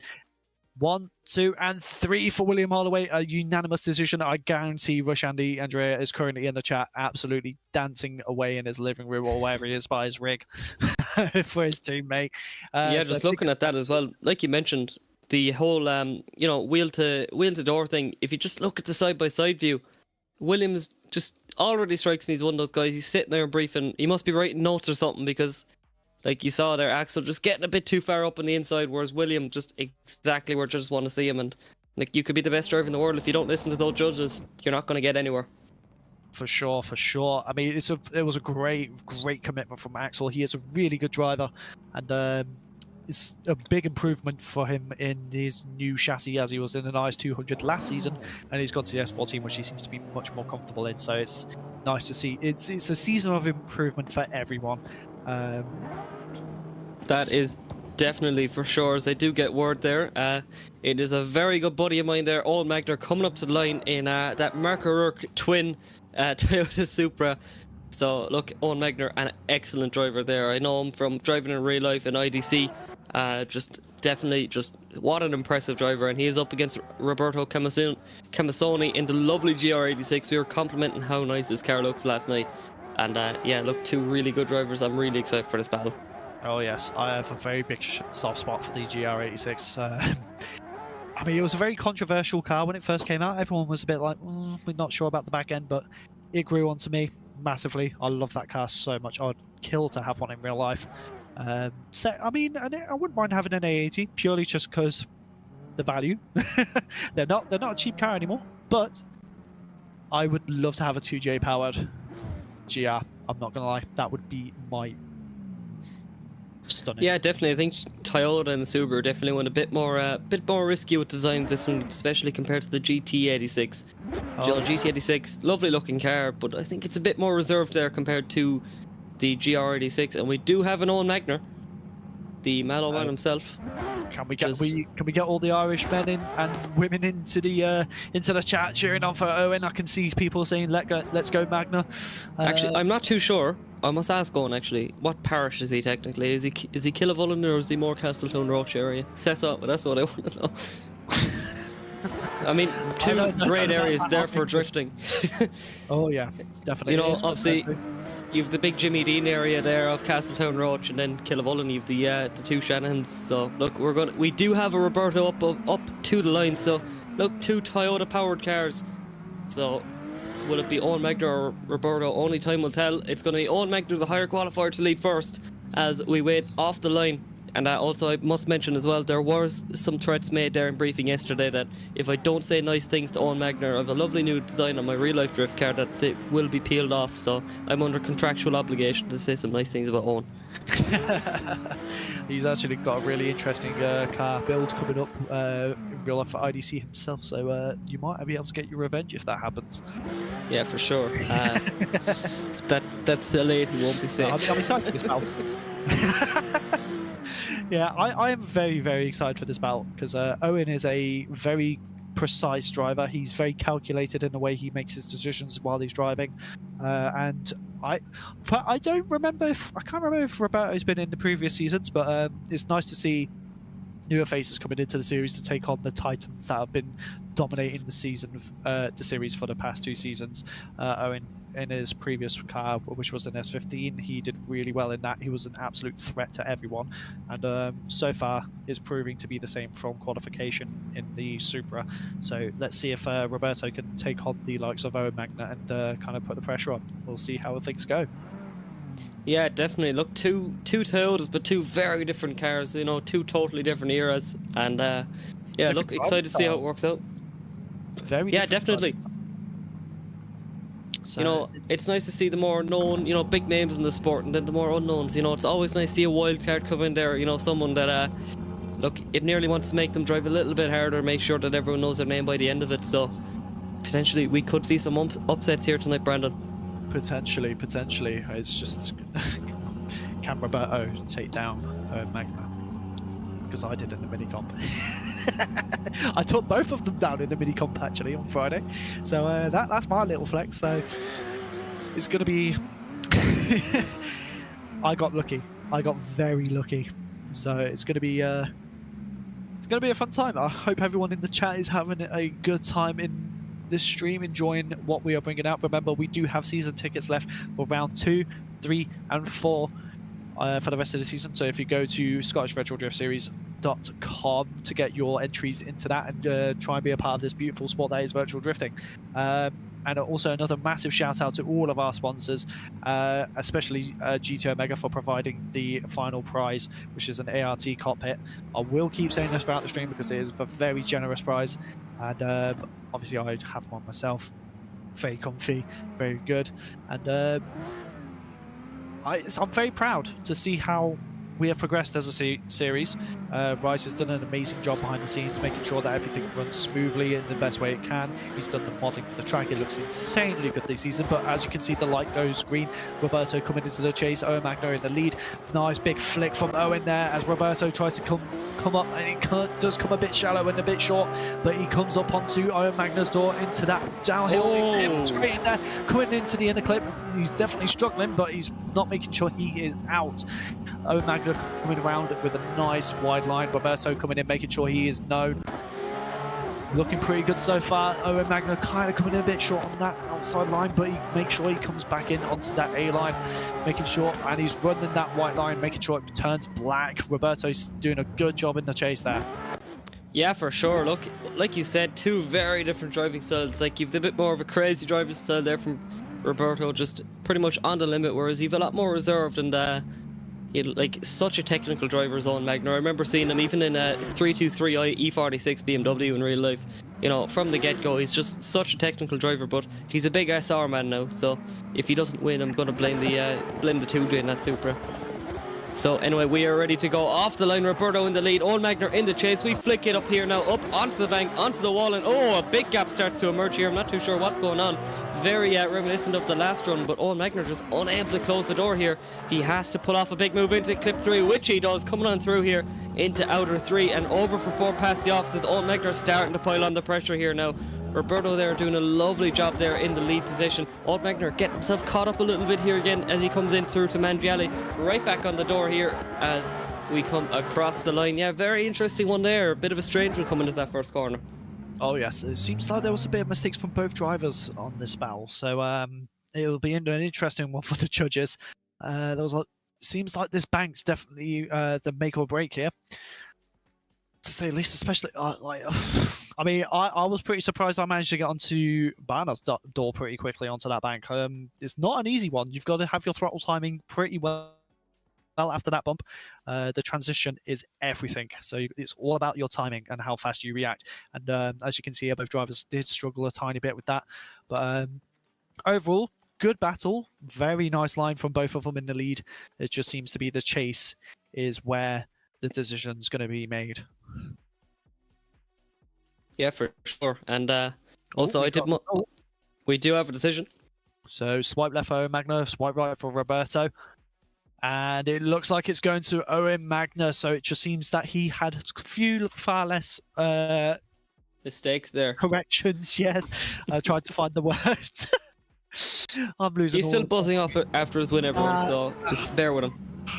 I'm like a little kid winning a little raffle. That's what it feels like. It's a good day for everyone. We seem to be having a lot of fun. All the drivers are very hyped to be doing this, and congratulations. Oh, here's a man that is absolutely delighted as well. So, look, we see Owen Magner move on to the top 16. It is going to be Rushandy Andrea. So his teammates through, and so is he, because he has a bye run. So yeah, look, a few drivers there not able to make it. We saw this from Harvey Cundy earlier on as well, that he had a bye run. So look, we've only had 2 so far. So yeah, obviously shout out there from Rushandy there to Kyle Mohan and William Holloway. So look, potentially, there you go. I'm my fast boy. Fast boy. So here we go, waiting for his bye run. There's another little taste there of what went down yesterday. So no chase car, just a bye run. He's already through, so this bit pretty much just entertain the crowd, and he definitely is in that RX-8, Brendon. Oh yes, definitely an interesting choice to do an RX-8 because they're not the easiest chassis to drive. I can say from experience, as I had one myself at one point. But he's doing a really good job of handling this car, especially through practice. Him and William have been doing some absolutely insane runs in practice. Oh, but you can see he's done a bit of a tire drop there. So he's come on, bro, come on. Oh, He's finding the limits of the track there for the next one. oh yeah, he's dipping his toes in the water. That's what he's doing. So he's making sure that we stay on the edge of our seats. But And I very do nice notice we little- do have another RTR car, not the Mustang, it's the E92 coming up to the line. So it's going to be Vadim Abramov versus Armands Vestmanis. So yeah, 2 BMWs, but 2 very different ones all the same. 2 totally different colour schemes, Brendon. I actually really like Vadim's. I can't do my pronunciations. I really do like Vadim's livery. I like that. The highlighter yellow looks really cool, to be fair. The abstract look to it. It's just, I don't know. It just kind of gives me. I'm trying to remember what. It's a very test. It car. looks like a high-vis vest. Yeah, I love it. Listen, as you see here, a man's leading, chasing him with him here in that E92 Eurofighter with that. I think there's an M4 up front, I can't remember. Oh, but a big hit on that wall there. It's just slightly straighten out for him here, coming into that transition. So we'll have to see how the judges mark that down. But as you can see here, a man's doing a very good job keeping in that chase. As you go nice and wide here into that hairpin, coming into these last clips in the transition. And overall, just a bit of an unfortunate tap off the wall, but we'll have to see how they do when they're swapped around for the next half of the run. Yeah, for sure, not perfect, but look, both these guys are pushing really hard, and I can only imagine the nerves right now. Obviously, Brendon, you could give us a bit of an insight there on what most like to face into an SVDS top 32, and can't say it's probably not the most fun thing in the world. Oh no, it is very fun. It's just it gets your heart racing, that's for sure. Once you get out of that start line, you focus in, you lock in, and you generally just the nerves tend to go away once you get into the battle. But it looks like our drivers are struggling to see the start line here. I think Rise has given them a it looks like Armands is struggling to see the semaphore. Rise is probably scratching his head. And it looks like we're going to be getting a vocal countdown for Armands here as he's struggling to see. But as the lights go down and the vocal countdown has finished, Armands leading in for him in that big BMW. A very, very big dive onto Armands there on the initiation. That is what we want to see coming into that inner clip with a big mind. I can't even do my words today. Big dive. Vadim is absolutely on it on the chase. Armands is doing a really good job in the lead line here as well. I'm struggling to breathe. Oh, and a big drop here from Armands, and Vadim just having to back off and straighten off to avoid contact. But as you can see here, they want to finish up the run in style. Yeah, look, very interesting one there. We're going to have to see what happened there because, look, definitely wasn't perfect there. It seems that Vadim just decided, look, this run over. Just, going to give it a bit of a break. But we're going to have to see what actually happened there. Because I was kind of just on the transition of the camera. So potentially something happened there between 4 and Danger Alley there. So could we get a little insight there? And ooh, it's a strange one. Vadim could have possibly made contact with Armands. And it could have set him into that ditch. And that's why he straightened out. But it's hard to see on these cameras. So we only see what you guys see. We're not in the server. But it was great chase, amazing chase up until then. That was a masterclass of driving from both of them. But for Div, that is probably the closest chasing we've seen so far today. Yeah, for sure. Look, it was absolutely amazing run up until this point, and I did see that that our mans did drop wheels there, so we're going to have to see what happened there. Obviously, the judges will have a lot more of insight than we will, and I can just say, after this, we only have one more battle, Brendon, in the top 32. Time flies when you're having fun. Oh, yes. Oh, yes. I mean, this is a really good start to the season. It's been one of the most interesting top 32s. There was a lot more times than I thought, but it means that everyone's going hard and making the judges have the worst time of their lives. Yeah, pretty much. Look, it's really nice to see how close these battles are. It just shows you the quality of a grid we have here tonight. And like, there was so many great drivers knocked out in 32. You know, it was you were definitely feeling for them, that's for sure. Oh, and we've got a decision, so it's left for Vadim and right for our mans. Let's see how this goes. And one for Mans, two for Mans, and it goes to Vermans Vestmanis.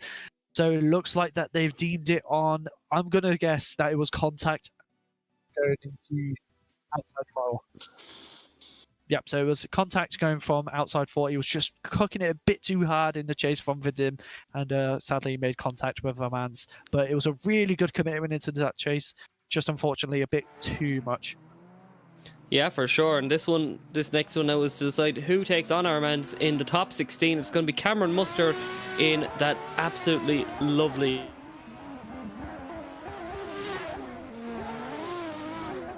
15. We were absolutely in love with this car last night. Oh yes, I mean, the colourway on Zanata's car kind of reminds me of mint sauce. So it's like mint sauce versus mustard. So you got the condiment battle there. I can really tell that you are hungry at the moment, so... Yeah, can you tell? Yeah, I'm craving a nice bit of Hunter's chicken, to be honest. That'd be lovely. Look, that Team Jap Speed there, R32 Skyline, once again, just being able to say the Team Jap Speed R32 is just so cool. It's such an iconic name in drifting. But anyway, here we go. Cameron Mustard to lead in. Luis Zanata as we flick it in here. Big angle here from Cameron Mustard, doing a nice job in the lead. Luis Zanata closing the door right away in that S15. Two very different Nissan chassis as we come on through. Look how close this battle is already. Both these guys are fighting for hairs, but look at this. Absolutely pin perfect here from Cameron Mustard as we bring it on through. Back out to 4, in through Danger Alley. Look at this squat from that Skyline as we bring it in through to Danger Alley or GT Omega as you... Oh, big mistake there as we coming on through. I'm not too sure what happened there from Cameron Mustard, but that is a big one. It's very uncharacteristic for Cameron. He's usually a very, very, very good lead driver, but we'll have to see how that's redeemed down. I was just unfortunately having to quickly talk to someone out in real life, so I wasn't quite fully focused on, but I'm glad you're here, Luke, because you can keep the eyes on the prize and see how this goes. But we are ready to go back for the second half of this battle. Thrown on big angle. Let's see what can Cameron Mustard do to potentially get rid of that fault there. I think, look, I'm not too sure. It was a very strange one that happened that last run, but look at this. Luis Zanata doing a real nice job, but oh, commentator's curse.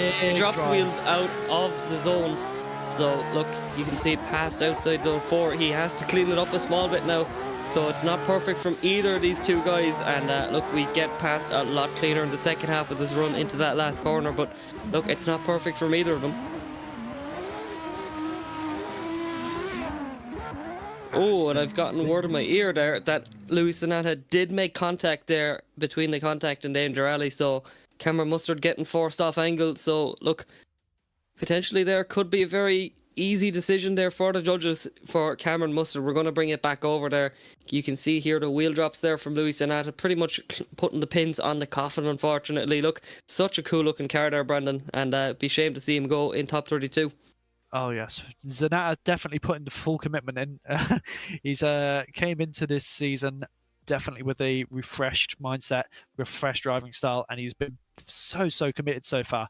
And Cameron Mustard just obviously putting on the pressure, doing what he does best, and he's a very textbook driver. Just a shame. It was, I think Zanata was just trying to go into that last transition with full commitment, and unfortunately, it didn't work out for him. And but it was nice to see that he put a really committed lead line there, and as you can see, is a win for Cameron Mustard unfortunately for Zenata, but a really good run overall. Good commitment. Definitely a battle to remember because Cameron is not the easiest driver to go against. So congratulations to Cameron. So obviously this so- is our final battle of the top 32. Look, time flies when you're having fun. You know, I can't believe this is such an awesome top 32 and there were so many good drivers there knocked out. So we're going to take a quick ad break. Next up will be Ernestus.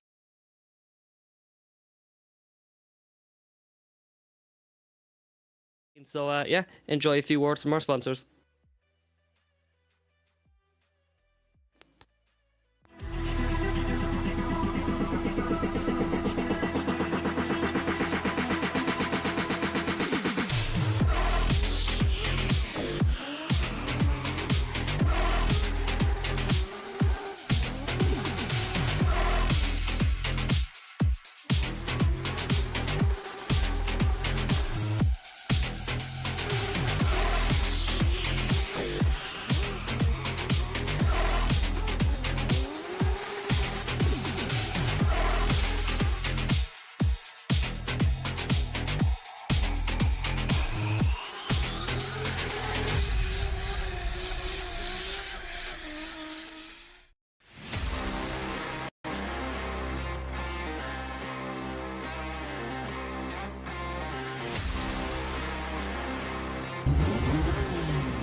Are you ready?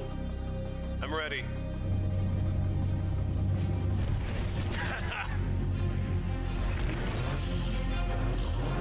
Let's go. Show me what you got. Oh, Is that everything you got? last turn. Catch me if you can. That was great. That was a good game. Unlock true experience with GT Omega.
GT Omega. Stay ahead of the game.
Are you ready?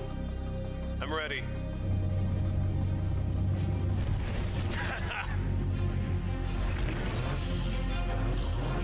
Let's go. Show me what you got. Oh, Is that everything you got? last turn. Catch me if you can. That was great. That was a good game. Unlock true experience with GT Omega.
GT Omega. Stay ahead of the game.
Are you ready?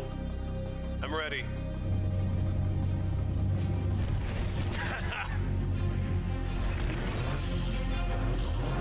Let's go. Show me what you got.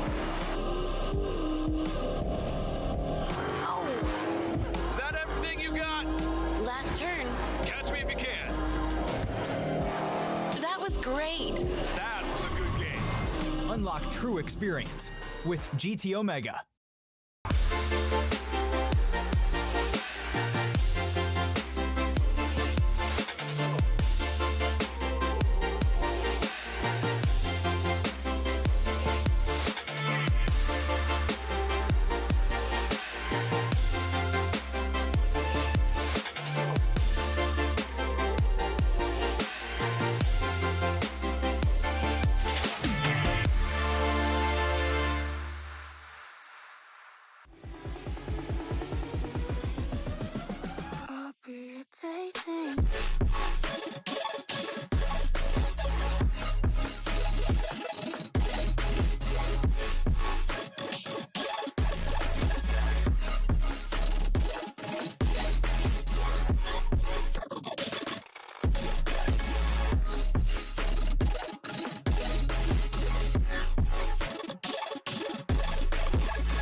GT Omega.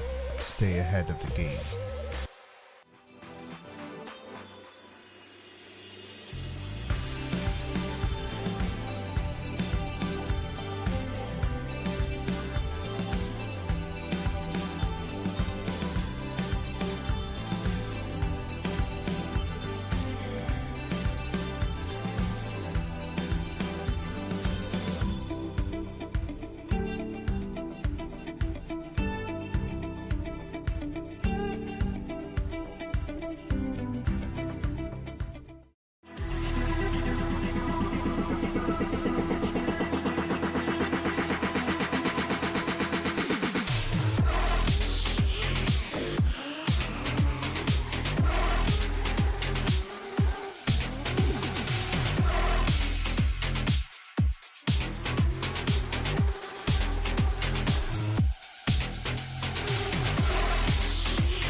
Welcome back, everyone, to round one of the Scottish Virtual Drift Series. We are now into the top 16.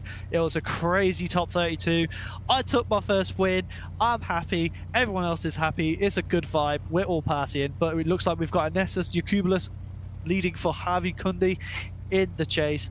And it's going to be an interesting battle because these are two chassis boys that are going hard today. So Season 2 champion versus Irish Wonder Kid. He's actually not Irish. He is the man from Sheffield. Is he? He basically wants to be Irish. He was the apprentice of a certain man named Sean Cooper who, I want to make that known. He'll not be delighted about that whatsoever. But anyway, here we go. Ernest is doing a real nice job there, but Harvey Cundy getting himself bumper transition there. Look at this from both these guys. They're getting right in the mix right off the bat. Look at this in our top 16. Absolutely amazing from both these boys. Oh my God. Look, I think this is already the run of the night because what a lead there and what a chase from Harvey Cundy. He is not backing down at all. He is here to prove that he wants to be the best. And Ernestus is an absolute titan of a driver. And Harvey putting on a chase like that. Jesus Christ. And I apologise for all the Irish viewers if I got that wrong. I didn't realise he was British. But hey, it's a compliment. I think good drivers must come from Ireland. So it's a compliment in itself. I've known Harvey for a long time. He pretty much wants to be Irish. So considering... I think it's the green. I think it's the green on the car. That's what got me. Yeah, definitely. But look, we swap it around now. Look, an amazingly textbook as usual. Ernest is such a consistent driver, but I think Harvey Cundy, he's coming out to make a statement. But here we go, we bring it up. Look at that dive here from Ernestus Yakubulis.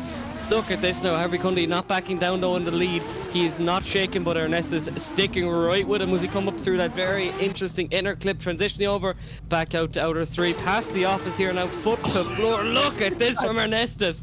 He puts on the proximity here now, keeps it going. Look, whatever you can do, I can do better. That's the only word for it. And look, what a run from these two lads. I would not like to be a judge right now, Brendon. This is an absolute masterclass of a battle. And I knew Ernestus was going to put on the pressure, but I didn't expect him to be going this hard already. It's only the top 16, and they are both going extremely hard.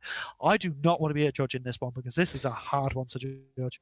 Look, I'm just going to sit back and enjoy that transition there from Harvey Cundy. Was just amazing. Look, I think not many people might have known him coming into it, but he's definitely going to be known after this one. Like, one of the biggest drivers there in the championship. He's after top in qualifying, and yeah, Harvey, he doesn't seem to be phased by it. He just said, listen, whatever he can do, look, I can try and do it as well. There's nothing he can't do that I can't do.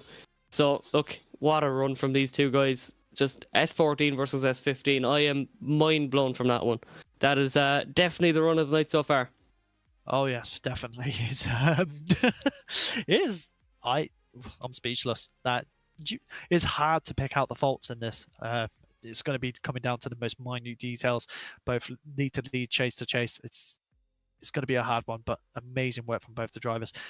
Yellow versus green. It's wow, what a battle! And it seems there, how I would word it is, Harvey had a lot more proximity there. Well, I wouldn't say a lot more in the first section, whereas Ernestus kind of came into his own there in the second half of the run. But that transition is still, oh, it's just so exciting there, bumper to bumper. It's just what you want to see in drifting, because I know I love my lead runs, I love me qualifying and everything, but you just can't beat two cars, two people who mightn't have ever spoken to each other in their lives, and they just sync up so well. It's just amazing what, just amazingness the sport can produce. And yeah, look, it's definitely the kind of stuff that gets you excited for it. Oh yes, it's drifting is like a big dance. Even sometimes you don't know your partner, but sometimes you just click and it does amazing things. And it takes two to tango. Oh yeah, it really does. And this is a spicy tango going on here. I can feel it on my tongue. It's that spicy. But yeah, oh, we do have a decision. Look, swipe it left for Ernestus, swipe it right for Harvey, and one more time. It's a one more time there for Ernestus and Harvey Cundy, but it is not a full decision there. Tier or Ty deciding to go there for Ernestus, but look, we're going to get a one more time. What a run from these two guys. Oh yes, it is a this is insane, absolutely insane. I'm happy I get to watch this again. It's going to be now a question of who makes the mistake first. Look, I don't know if there will be one, and might I add there that Harvey Cundy's still using the probably the most budget setup you can possibly go for, a Logitech G29. So yeah, he's definitely learning his craft, and I'd be scared to see him on a DD, to be honest. Oh, yeah, he would be an absolute weapon on a DD. I mean, just the bump up from the Thrustmaster to the DD for me was a massive jump up, but as we have here, Ernestus coming in with the lead, and Harvey Cundy coming in the chase. Rotation. Unfortunately, that bank has now claimed him. He said, no, you did too well last time. I'm having you this time for lunch. But as he comes back around here, he tries to make a recovery and get onto Ernestus' door, bringing a lovely lovely matching of the angle, and nice proximity as Ernestus does a lovely leader up line here coming around into the last transition. But unfortunately, just for Harvey, it was just the bank really wanted him this time. But hopefully, yeah, for sure. Look, he decided, look, there might be a backy bounty, or there might be like an award for most stylish for the backy, but it just didn't work out for him, unfortunately. But I know he's stepping up there from the CarX scene and deciding to go for a set of Corsa competitions, which is really respectable. But when you're facing Ernestus, such an experienced driver there in top 16. But there you go, you can see that Ernestus is not replicating that mistake there whatsoever as we bring it back over. So let's see, Harvey Cundy has to do it all here now, whereas Ernestus just has to play it safe. He knows he has a big advantage here as we keep it going. Look at this now, beautiful lines from both these guys. Ernestus doesn't back down, he puts it right in the door of Harvey Cundy, transitioning over in through Danger Alley. What a run from these two guys. And yeah, look, Wow is you the see word. he's doing a safe run, but that did not look like a safe run. It's Ernestus. He is going to be on that door, and if he doesn't, he is not happy. He is a man possessed in the chase today. But look, I think this run just showed so much potential for both these guys, and yeah, look, I'm really looking forward to seeing first of all the decision, and second of all what both these guys can do throughout the season. Because no matter what, like, I think the decision is kind of obvious at the moment, but obviously just waiting on judges to finalise it. But swipe it left for Ernestus, swipe it right for Harvey Cundy. Will be the Vita. Oh, and there you go, Ernestus going on through to the Great 8. So look, unfortunately, we say goodbye to the up and coming Harvey Cundy. What an amazing run! That first battle is it's gonna haunt me dreams. That was just absolutely amazing. Yes, definitely. Harvey putting on the pressure. Just unfortunately, it got to him a bit too much to himself. And that's just proving once again that Season 2 champion is not going down without a fight. And it's just a shame that this is the thing though. One more times can sometimes make or break a battle. But also, we got another Erta driver here, Darius Straker, in that S15 with the layback wing. He's leading back. He's making it real nice. I love the way that car looks. And we got Denique Joseph in that E92 there, in that very deep black. He's going full Batman into this. And might I say there, Ernestus is really going to be looking closely at this battle, because he may be fighting his teammate there in the next one. Oh yes, Denique's no slouch either though. He's definitely proven himself both in the minicomp and qualifying and the top 32. So it is going to be an interesting battle to see between Darius and Denique. The battle of the Ds. Yeah, for sure. Look, two very different cars here. The S chassis power versus the E power of that E92. Look, two really well prepared cars, and two absolutely amazing drivers. It's going to be Denique leading out first in that E92 BMW. Darius not far behind in the chase. Look at this now, throwing on the pressure here, top 16. And look, unfortunately, Brendon, after that previous battle, anything that's reasonably close just looks nothing in comparison to what Ernestus just pulled out. But what an amazing run here so far. Darius piling on the pressure here onto Denique as he parks it right in the door here, coming in through to that section. Just those lock-to-lock transitions here of Danger Alley as Denique doing a really nice job. Absolutely textbook, but it's a one last big dive there from Ostrake as he puts it on the door. What a run there, Brendon. What a run. Beautiful example of driving from both of these drivers once again. I'm not too sure. I've just been during that battle I was trying to look up what kind of power plant that Darius Ostraker's running, but we do know that Denique is running the VR platform, which is a very, very difficult choice of engine to be running on this track. So he's making it work very well, but as you can see here, Darius is not backing down either as they go into this initiation. Big flick coming in, Denique bringing him in, slow reel. This is a very nice, concise, precise chase run going on here. That's just what we want to see. And he's not making sure that he puts that proximity onto Darius Ostraker as he comes in with a nice wide line going past the offices here. Darius, just a textbook lead driver as always, and Denique is making sure that he puts on that pressure to make sure that he gets into the Great 8. But as you can see here, it is a great battle so far. I am so excited to see how this goes with the judges. Yeah, for sure. What a run between these two guys. We bring it back to the replay, and once again, big shout out there to all of our sponsors as pictured down below. So, by the way, you just mentioned past the office. Do we have any word if Neil is in there? I do not know, but I mean, he must be having a coffee or something. He's definitely having an interesting time. No, I think he's finished from the coffee from last night. I think he might have moved on to the tea there, maybe. True. I mean, I wonder if Stu's in there having a conversation with him, sponsor from Mclellan Motorsport, Stu McLellan himself, IDC Pro driver.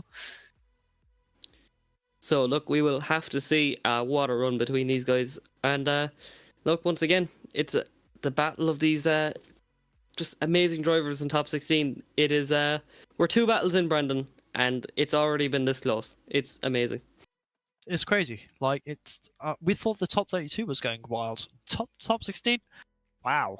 Like everyone's proving that they are here to win, and I really, really am intrigued to see how this goes, because I'm just gonna have a look at the bracket here, and the winner of this battle Oh, I'm on the wrong side. So the winner of this battle will be going against Ernestus. So that's going to be a very interesting battle. Regardless, that's going to be an amazing top 8 battle. It's going to be crazy. It is going to be crazy. I mean, I'm against Marcel Stendinski, so I have not got an easy battle coming up for myself. So, I mean, all of these battles: Anthony Taylor versus William Holloway, Owen Magner versus Rushandy, Mans versus Cameron Mustard. Like, these are all massive names. Marco Rook versus Jason Cave, Andres versus Brendon. This is an insane top 16 so far.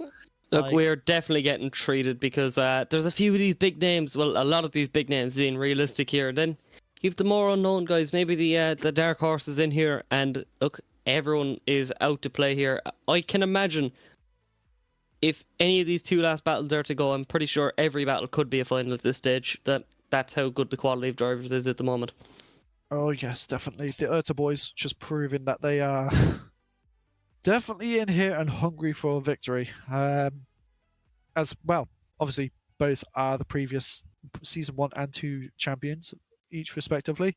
And Denique coming in this season, completely shaking things up for our season 1 champion here. Look, I can already see the picture being painted, the story being written, and yeah, look, I can already see some people that are going to be some big contenders in the championship. I'm really looking forward to this. Oh, we see a little flash over there from Run to Run. That was really artsy there from Blackout. He's getting. Do you want to take my job? Because apparently it was unintentional, but bro, that was clean. He's hitting clean. We're getting clean transitions in the SVDS stream. Jesus, I might have to try that in one of the after movies now. You've inspired me, Blackout. But wow, this is a very, very tough one. And obviously, just by how long this decision is being made, like, you know, it just goes to show how just how much these judges look into this whole process, because it's definitely not the easiest thing in the world. But we do have a decision now, so there is a decision. Swipe it left for Denique, swipe it right for Darius. Will Darius be facing his teammate? Yes, he will. So there you go. It's gonna be 2 teammates into the top 8. And we will be moving it on there to Marco Rook and Kristaps Rasa. Another really exciting Brendon. Brendon battle Brendon. Yeah, I mean, it's going to be happening eventually. But no, big congratulations to Darius, just once again proving that he is here for the victory. Denique putting on the pressure. No slouch of a battle at all. He can walk away and hold his head high with that kind of result, regardless. Because that was an insane battle. So yeah, we have pretty safe card, the Toyota Supra. Still not the most common chassis in the world. You know, you've like severe Marco Rook, who's on the line now, Owen Magner and Cian Reedy, and pretty much that's the only thing. But we do technically have a Toyota Supra on the line, but the front end is not as nice. It's certainly unique, but I'd argue I don't like it as much. Just personal preference. The one thing I like about this car is it's very unique and bold. But as you can see here, the lights go green and 2 Supras go in.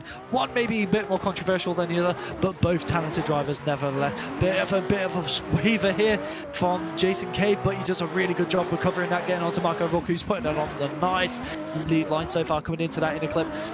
Bit of a little stutter there from Jason, just a bit hesitant, making sure he doesn't make contact. And very nice chase so far. Just a little bit of a pullback to make sure that there's no serious consequences of being too aggressive, but it's a very nice run from both drivers. Marco Rook making sure he puts down that perfect lead line for Jason to chase. But as you know, as some of you might not know actually, a really good chase puts in for a good lead. It opens it up for a good lead, so as you can see here, it reflects perfectly.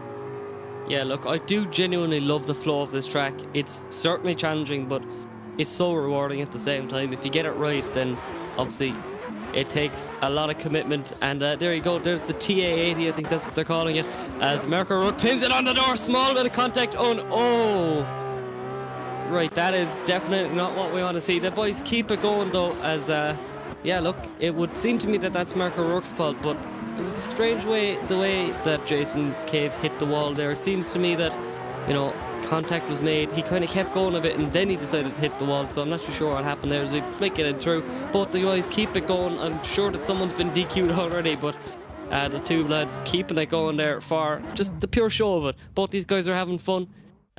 So yeah, it is the Wild Monkeys there, car of Marco Rook. Yep, just unfortunate. I think from what we can see here, when you get onto the top of that bump and you're going across, if there's any contact made, it's very hard to bring the car back to angle with just the camber and the nature of the camber of the bank. So it's going to be a very interesting battle to analyze for the judges. I mean, it's just unfortunate. Mark just got a bit too aggressive onto the initiation, but he knew that Jason Cave did the same, and he just slightly overcooked it. But really good commitment from Mark. Just unfortunate, but we'll see how this goes from the judges. It's not the easiest job to be doing, as we say, but it's definitely a thankless job, that's for sure. Like, oh yeah, sometimes the drivers make it easy for them though, so we'll have to see. As we did have a lot of wavering from Jason, but in the chase, but no, obviously he did not make any contact.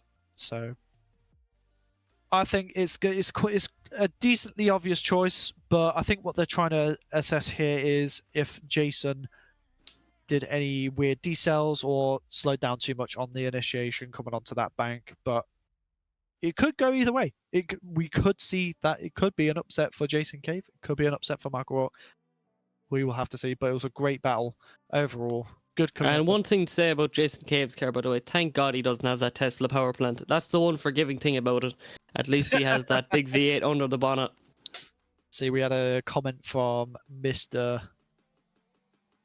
My brain's fine right now. Mr. the creator of the car himself. Kaden. Sorry, Kaden.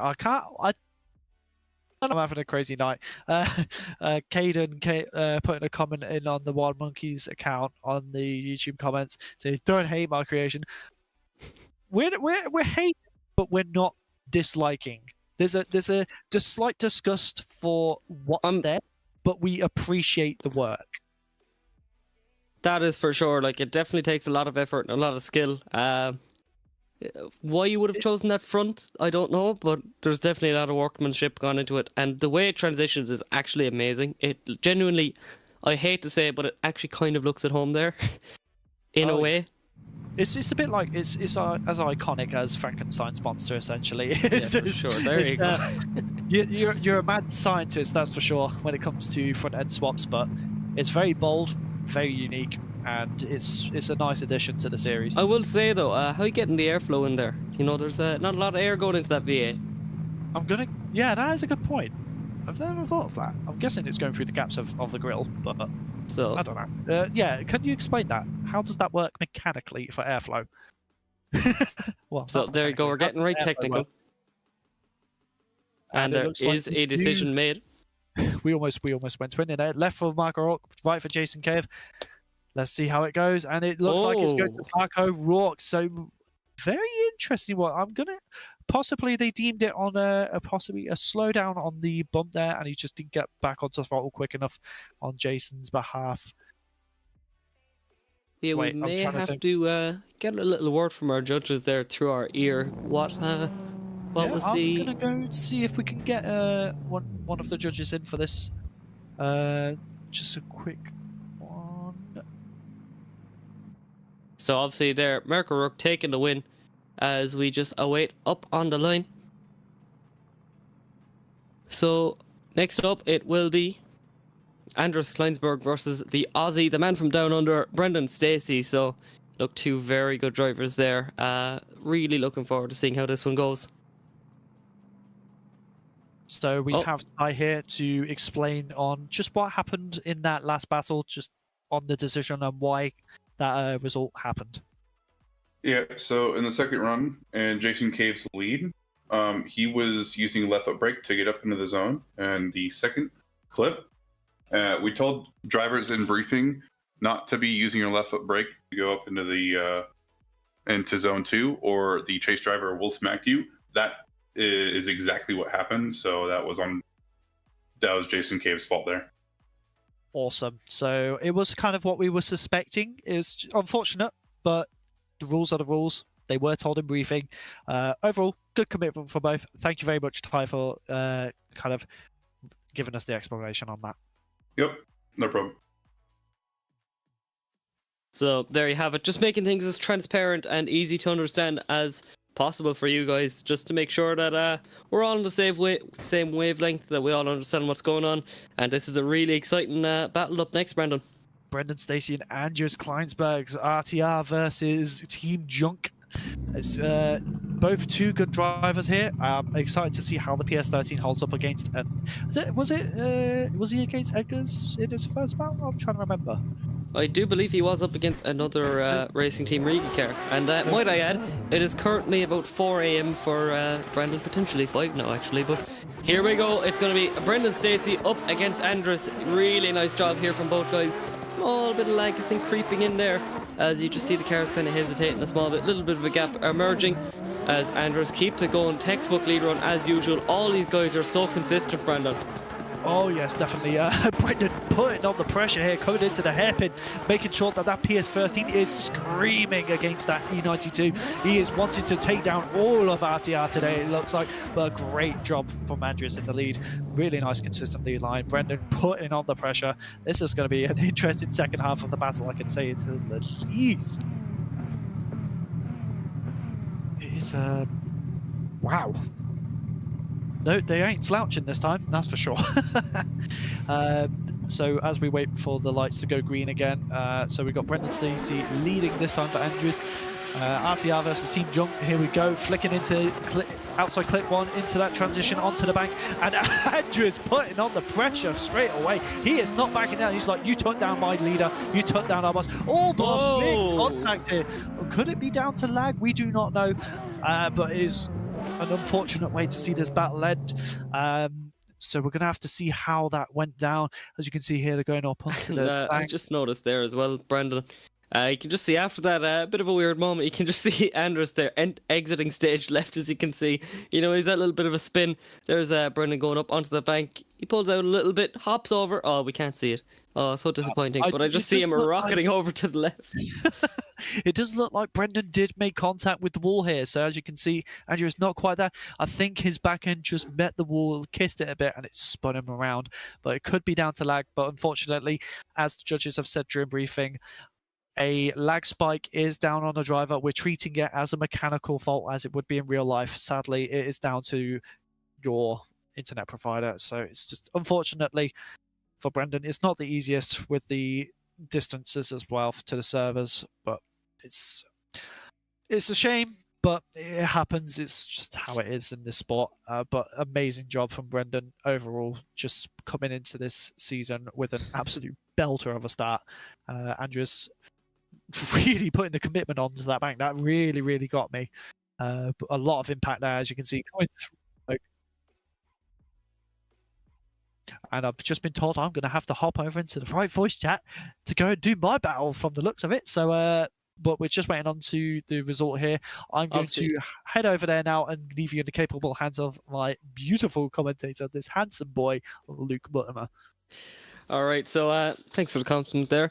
Obviously, this one is to see who will be facing Mark O'Rourke. Really controversial one, making sure that the judges have exactly the right decision made. And look, Brendon Stacy, might I add, I just have to compliment his dedication there to SVDS. I'd imagine it's about 4 or 5 there. He is an Aussie, so he's about 10 hours ahead, I think. So yeah, look, it's not easy. And fair play to him for keeping the concentration on. And if there is a bit of lag creeping in, that could also explain it. Like, it's a totally different time zone, totally different area of the world. But Anders Kleinburg also did a really nice job. Look at that lead run there in that E92 BMW from that Racing Team Riga car. And yeah, look, really nice to see all these guys coming out.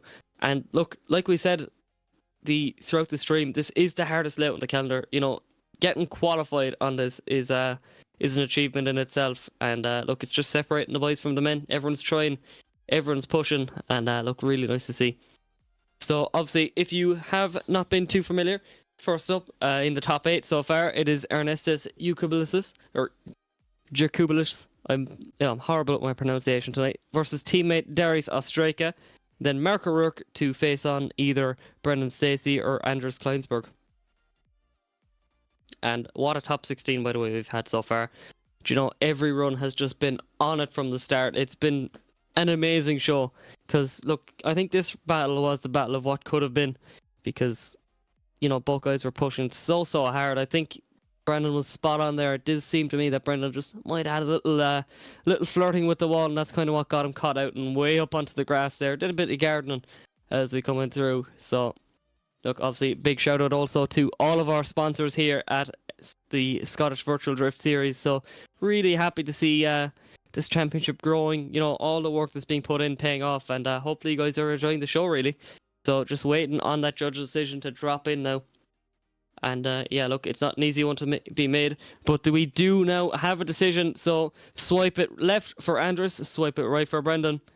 So Rice goes for it, Alex goes for it, and Ty goes for it. So here we go. Anders Kleinburg goes away on through to the Great 8, and we're going to move it on there to the right-hand side of the bracket. So really excited to see what's going on. It's going to be Marcel Stendinski versus our very own, our great boy, Brendan Carter.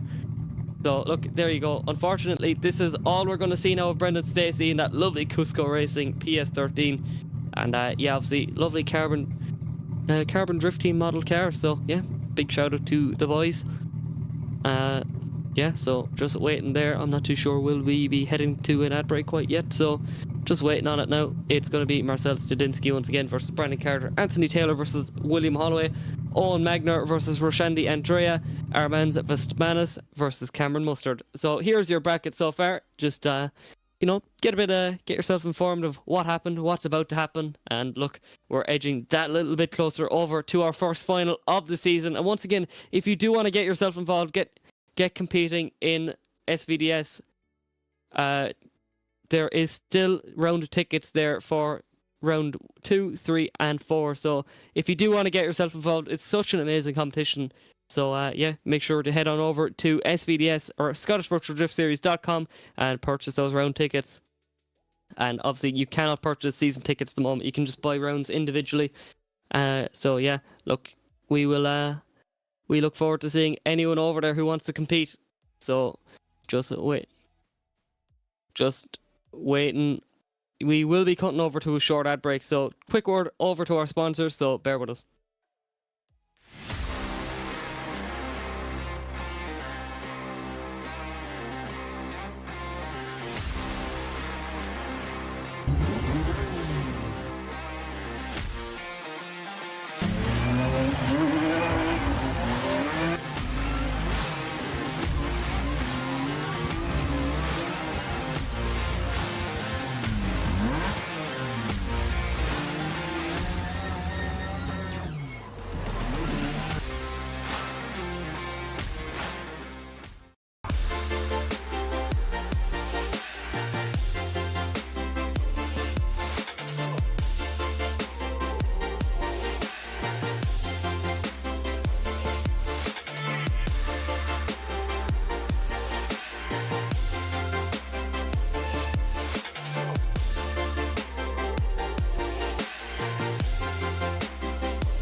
Are you ready?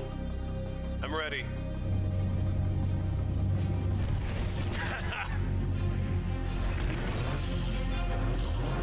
Let's go.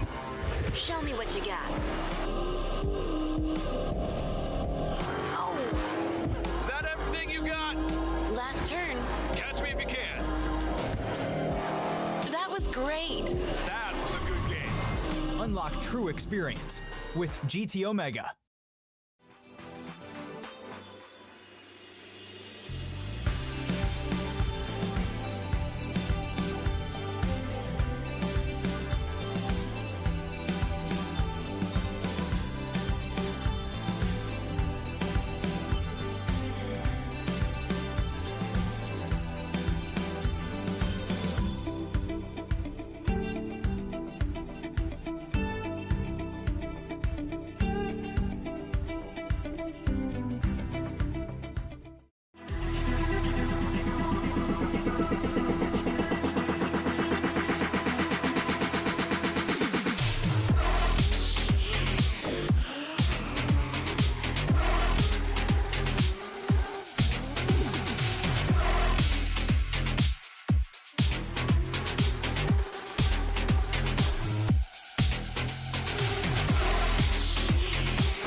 GT Omega. Stay ahead of the game.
Are you ready?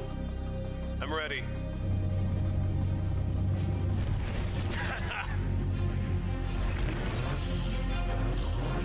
Let's go. Show me what you got.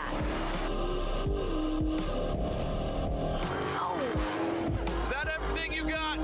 last turn. Catch me if you can. That was great. That was a good game. Unlock true experience with GT Omega.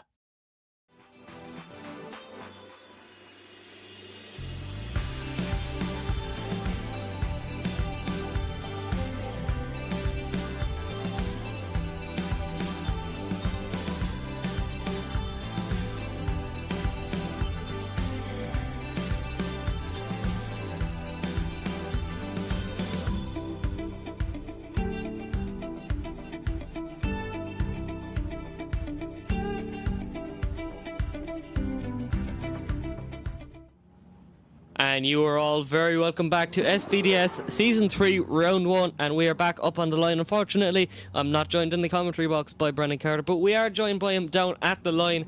So here we go. It's going to be Marcel Stendinski versus Brendon Carter. Brendon buzzing after that fact that he just got his first ever win in competitions here at Virtual Drifting. And look at this now, small bit of a gap starting to emerge between himself and Marcel as we start to go. Let's see, Brendon starting to close the gap here to come up into the inner clip, not making contact. Not too sure there for a second as he transitioned back over to outer three. Marcel doing a really nice job there in the lead, giving Brendon the perfect opportunity there to get right up onto the door. That BMW is dialed in here at Driftland as we come on through into the Mangy Alley as we flick it in here into that final corner. Really nice job from both these guys. Marcel is absolutely dialed. He's like a robot here on this line as we swap it around straight back up to the line. Brendon Carter now to lead in Marcel. Let's see what both these guys can do to turn it over into their favour. Let's see. As we just wait for our lovely semaphore there to get off the line. Here we go. It's going to be Marcel Stendinski to chase in Brendon Carter. We flick it here up into outer two, back up over onto that infamous bump and into the wall.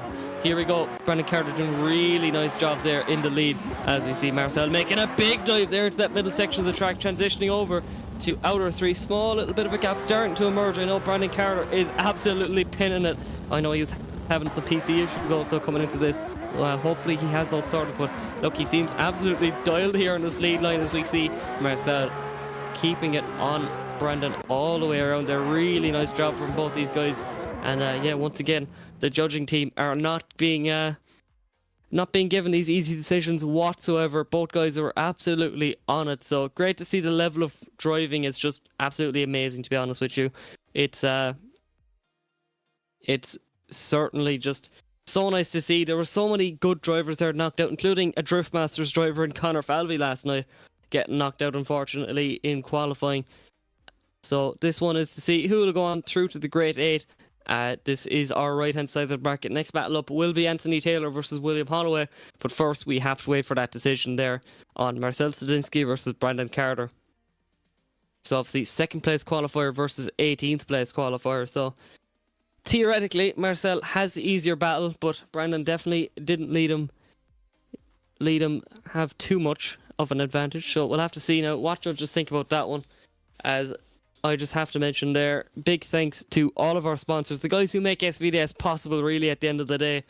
So big shout out to them, including GT Omega there for sponsoring a very nice cockpit prize there for the winner of the season. So here we go. It's very early days yet, by the way, for the championship. And if you are interested in competing into round 2, 3 or 4, there is still round tickets still available, so make sure to head on over to ScottishVirtualDriftSeries.com as we bring it back over to a replay. Judges going over everything absolutely just with a fine-tooth comb, making sure that every right decision is made. So look, two very nicely livered cars. So kind of Brendon going for the white and black, kind of very monotone colours here. And then you have the kind of black and pink there from Marcel Stendinski. Two very aggressive looking cars. That FrontSide Racing S15, I just love the look of it. That big wang, as Brendon would say, is really nice. It just, chef's kiss. It just puts everything together. And look, both cars really nicely presented. You know, you just can't beat a nice looking drift car in my opinion. So we're just waiting here on the judge's decision to drop in. So, once again, bringing it over to a replay, and just might I add as well, the production quality this season of SVDS is absolutely amazing. I know Blackout is basically working a full-time job to keep it going and making sure that everything is tip-top shape. So, and also the track this season, it's all been revamped by our own Rise there, doing an amazing job there. And yeah, look, just 1-to-1, it's absolutely amazing. So, just waiting there, obviously. But these two guys not giving the judges too easy of a decision. A few little mistakes there throughout from the guys, but nothing major to write home about. So yeah, look, really nice job. The judges did say earlier on there in briefing that they wanted front wheel to door, not front wheel to front wheel there in the chase. So both guys doing a pretty good job on that. And another big thing they'll be looking for is angle matching. So we do indeed have a decision. We're going to bring it on now. Swipe it left for Marcel, swipe it right for Rise. Or swipe it right for Brendon. And it's a one more time. There is no decision to be made. So Rise deciding to go for Marcel. It isn't a full OMT for everyone. But there you have it. It's going to be a one more time for Marcel Stendinski and Brendon Carter. So look, I'm sure that Brendon will be absolutely delighted to get another chance at the shot there to get it right up onto the door of that Escudo BMW. So yeah, look, I'm not going to be complaining about it one more time. The more drifting I see tonight, the better. So here we go. We're going to bring it back up now to Marcel to lead in Brendon Carter. And next battle once again will be Anthony Taylor versus William Holloway. So both guys bring it back up to the line. The semaphore is primed and ready to go. We're here up at the start line. So through the chicane, we are about to go. Waiting for the lights to go now as both guys sit in anticipation. So here we go. Marcel Stendinski versus Brendon Carter. So it is the BMW chassis versus the infamous S chassis.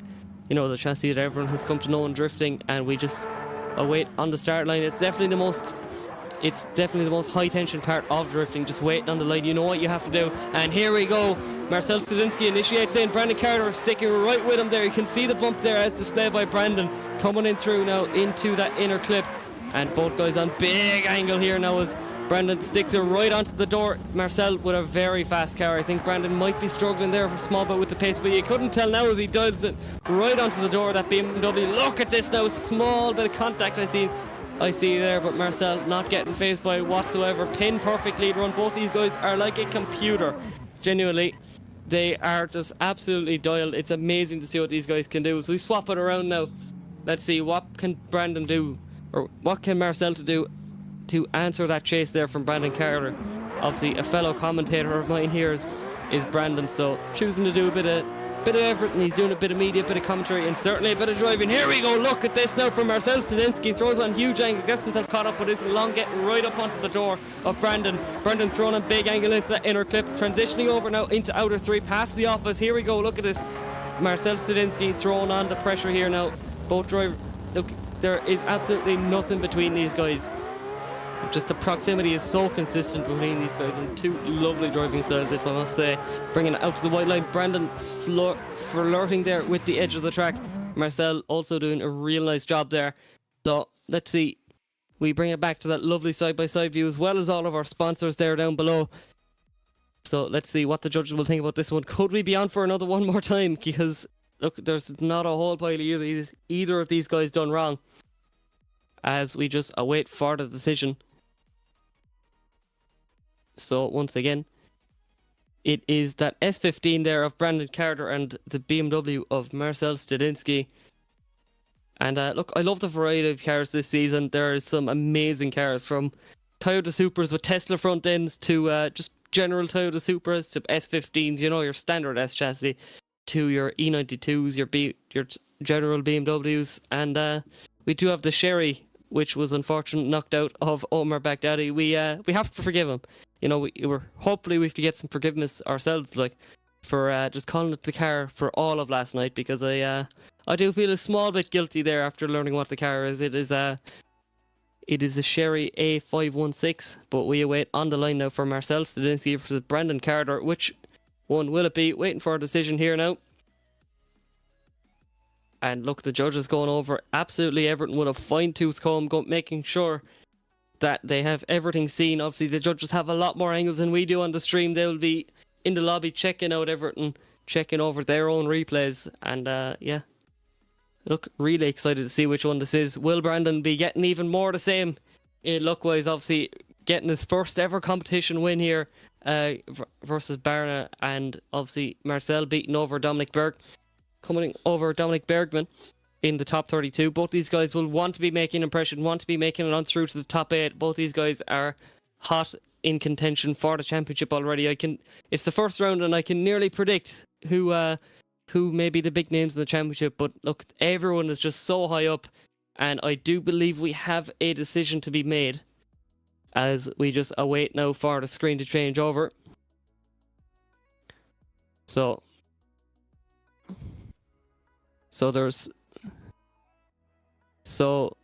they're still deliberating over to the judges. I think two of them are pretty happy with making a decision. Just Roy's making sure he's absolutely sure.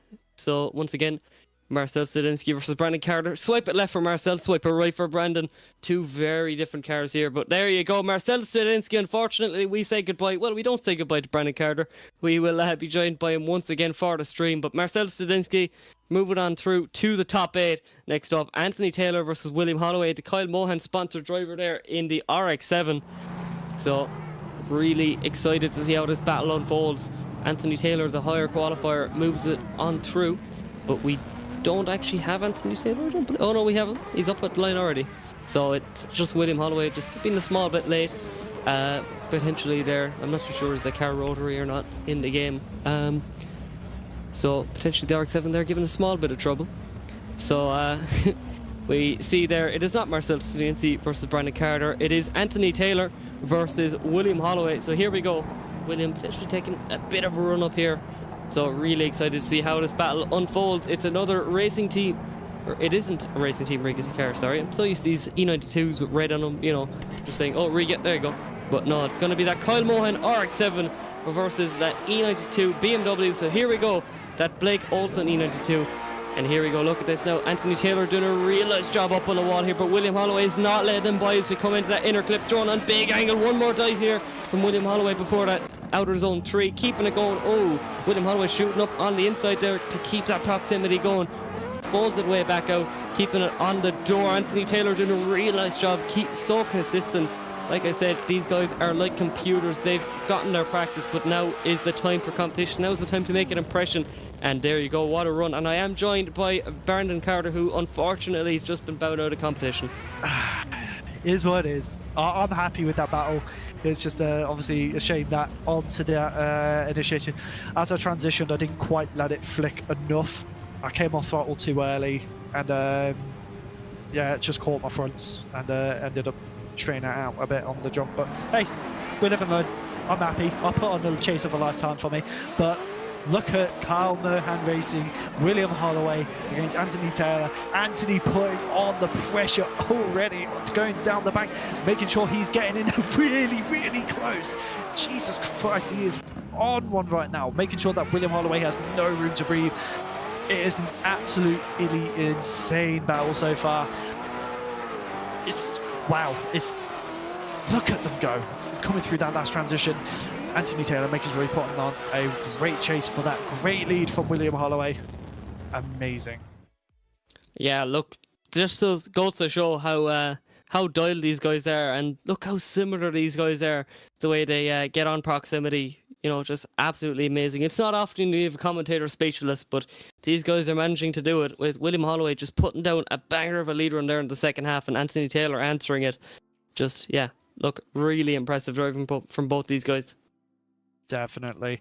It's going to be an interesting one for the judges to make a decision for. Very two different chassis, that's for sure. One obviously 1.4 rotor and 1 V8. You couldn't be any more different, really, between the two cars. Yeah, definitely. And both have their weird little relation to one of the most successful drifters in the world, in James Dean. So, look, I won't say that they're both big James Dean fans, because I know that that's probably not the case there for William Holloway. He's more of a Kyle Mohan fan, I think. I don't think he's that biased, surely. And it looks like we're having a decision. Add swipe left for Anthony Taylor, swipe right for William Holloway. It is going to be an upset, no matter what. Two Americans, both previous teammates, and it goes to Anthony Taylor. Big congratulations to Anthony and William. Honest, mate, you did a great job. Don't hit. Great driving from both of them. Yeah, for sure. Look, I'm really happy with the quality of driving, and I do know we have two very quality drivers next up, and it's another teammate there of William Holloway, so potentially gonna avenge his teammate there coming up next. It's gonna be Roshandi Andrea versus of Mallow's own Owen Magner. So here we go, the Toyota Supra versus the RX-8. It's a different type of an RX chassis, but look, really looking forward to it as we just see the boys warming up their tyres. And yeah, look, I know Owen Magner I think he was intending to drive a version of his real-life car, Sil 80 S chassis, whereas now he's decided, right, I'm going to copy my best buddy Marco Rook and drive a Toyota Supra. Yes, definitely. I mean, it just seems like Owen could really just do really well in any chassis he's put in. And that's the great thing about Owen. He's a very, very diverse and talented driver to be able to pick any chassis he wants and do well. And then you've got Roshandi in the RX-8, and that is not an easy chassis to do. But look at this, coming in, chasing down Owen Magner is Roshandi with a nice initiation coming onto the back, keeping it nice and back, bringing him in. It's like a fish hook. You're bringing it in, you're reeling it in. Big dive onto there, and to the inner clip. Ooh, nearly caught his back end going into that transition there, but keeping it nice and dialed in. Owen Magner putting in a lovely lead run, making sure he is nice and wide coming through this hairpin. Roshandi making sure he keeps up with him into that transition with a nice big dive there, coming into the last over the finish line. Good run from both these drivers. Oh, that is for certain. Anyway, we swap it around now. And look, once again, it's not the easiest car to drive, is the RX-8. And look, it's certainly interesting to see out there. Like I said earlier on, there's such a variety of cars here competing tonight. And personally, I think it's great to see.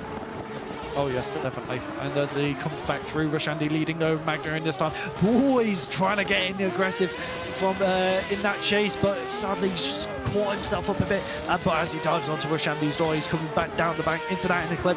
Magner trying to put the pressure on, but he's struggling to get that proximity.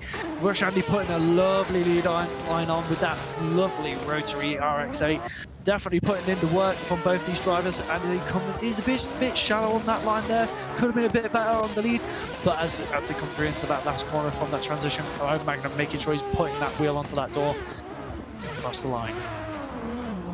And there you have it. Look, really nice set of runs between these guys. I think Owen got himself a slight bit caught up. Potentially wasn't expecting the RX-8 to be as fast as it was.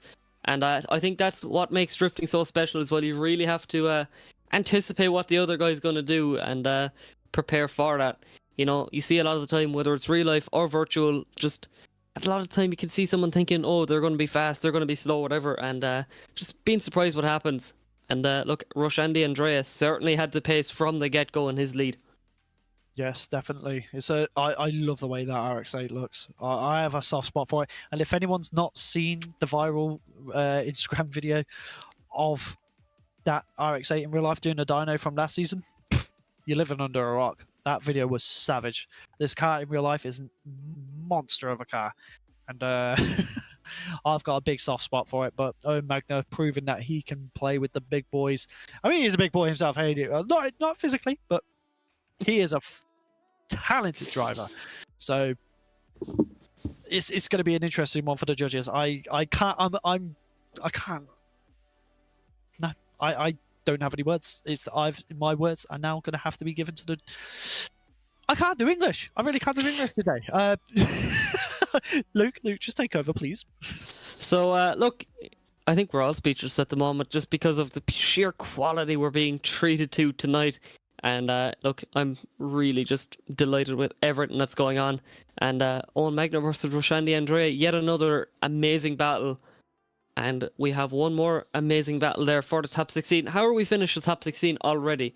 I'm just blown away. Like, it's amazing. We're getting through it thick and fast. It's going to be Armand Vesmanis versus Cameron Mustard in the final battle of the top 16. But we're not there quite yet. We have to wait for that decision to come on through there for Owen Magner and Roshandy Andrea. So you can just see there, both guys absolutely dialed all the way through. And look, I think Owen Magner might have gotten himself a slight bit caught out there, potentially not expecting the RX-8 to be as fast as it was up the bank. But he certainly wasn't long getting back up onto the door, whereas Roshandy Andrea was kind of slightly anticipating. Like, when you've Owen Magner, such an experienced driver in real life and in the virtual world, competing in so many different competitions, then you kind of have to expect greatness. But look, both these guys doing an amazing job, and look, no complaints on my end, and I'm certainly sure that there's no complaints on their end either. Oh yes, definitely. I think one thing that's on my mind right now is what I'm going to eat after all of this. You're mad for your food this evening. Oh yeah. I've started digging into a nice bag of Walker's roast chicken. I am a very hungry man tonight, and I was for that win, but here's what it is. Get the tiny violin out. It is. Get the tiny violin out, boys. Play my sad song. It's a wooden. Look, we'll see you bigger and better next round, that's for sure. Oh yeah, definitely. I mean, doing what I did there on this layout, I'm quite proud of that. But what I'm more proud of is everyone else. It's insane, but it looks like we do have a decision for this battle. Swipe left for Owen Magner, swipe right for Roshandy Andrea. Who is it going to go to? We've got a one more time. Waiting on Alex. Alex goes to Owen, and tie goes to Owen. It is Owen Magner for the win against Roshandy Andrea. Amazing battle from both of these. Congratulations to Owen. He's going through into the top 4? No, grade 8. Top 8, grade 8. I am way ahead of myself. Look, we're not quite there yet, but it won't be long before we're there. That's being real here now. But just to finish off our top 16 now, it's Armand Vesmanis versus Cameron Mustard. Another really exciting battle coming up here now. So, look, the Team Jap Speed R32 versus the Racing Team Riga E92. So, the battle of the twos, which makes 4. There you go, quick maths. We get up to the line. So, Cameron Mustard in that Skyline versus Armand Vesmanis in the chase for... Is it not supposed to be the other way around? I'm currently looking at the bracket, and I do believe it... Oh, all right, yep, that is true. Whoops. So, I am a slight bit wrong. So, it will be Cameron Mustard to lead in first. So, look... thank God for all these amazing staff and judges just keeping us lowly commentators in check, because otherwise God knows what will be happening. So there you go, Cameron Mustard now to lead in our man's Vestmanis. Brendon, another exciting battle. Oh yes, Cameron is he's a scary. weapon, being real here. He's a scary driver to be against, so we'll have to see how that goes. And here we go, off the line into outer one and back over for two. Look at this, the skyline over the bump. You can just see how much the suspension travels through there. Our man's Vestmanis not leaving up the pressure. Look, he's a scary driver to go through, but our man's is certainly not frightened as we transition over into outer three as Cameron keeps her going right out to the white line. Look at this from these two boys as they transition out now over to four. Our man's making one more dive as they come in through to the Mangi Alley, my favourite part of the track as we transition over. Cameron thrown on the big angle, flirt with the edge of the track there now. Our man's not backing down though. Oh yeah, that was wow. A man's showing that RT Riga is here and they mean business this season. Newcomers to the series, but they ain't trying to put down some good runs. Cameron must have done a really good job there in the lead. Let's see how much pressure he puts onto a man's. For sure, let's see. Will it be going the way of the BMW boys or will it be staying Jap? So let's see. Slight little bit of a jump from Cameron Mustard, just making sure he can get right up onto the door. A little bit of a roll only. But look at this from Cameron Mustard. It's a big mistake. He was going for the big dive, but it just ended catching himself out there. Look, it's just amazing. A small move can end up being a big mistake, but he keeps it going. Look at this. He's already back on the door, Brendon. Cameron is a man possessed in the chase. If you've seen him in previous seasons, he does exactly this every time. He wants that door. He wants that win. Just a shame he had to have a bit of an over angle there. The bank claims another victim. We're going to have to start taking tallies at this rate. Yeah, look, I think it's definitely a battle of two very different driving styles. I'd argue that Armand's is a very smooth, calculated driver, whereas Cameron is just an insane driver. He's going to put down some amazing runs. It's like, if you look at the two Shanahans, let's say, in real life, that's how I compare it. You have two very different driving styles in one family there. Connor, very smooth, calculated, whereas Jack, he can pull out runs at times that you just don't know how they're possible. But, yeah, look, just wild versus calculated, and both things just... at times they work out and just both are magic, really. Let's be real here. So waiting on that judge decision, we bring it back to the replay. So once again, here's that big mistake there from Cameron Mustard. Just throws on a huge dive, a huge angle there, and just sends him backwards. And yeah, look, just unfortunately he has to really correct back in order to get right back on the door there.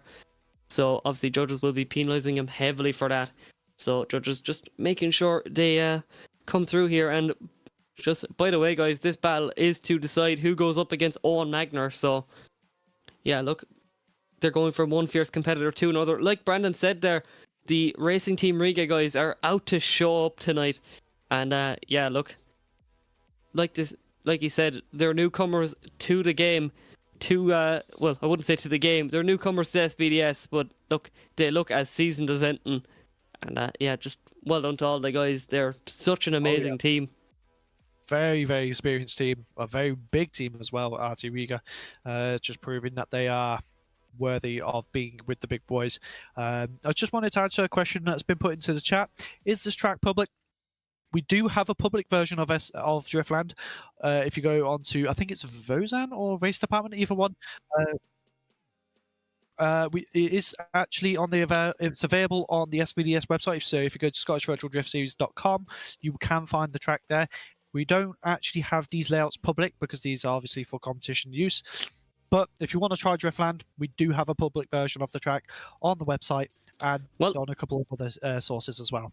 If you're incredibly desperate and you really want to drive these layouts, I mean, you could just cop yourself a little round entry, and you could drive it through there. Just saying, round 2, 3, and 4, you can still purchase your tickets. So just waiting on that judge's decision here. Once again, both guys are really consistent there. Our man's doing a real nice job on the chase. You can see the difference though. There's a bit of proximity difference potentially there.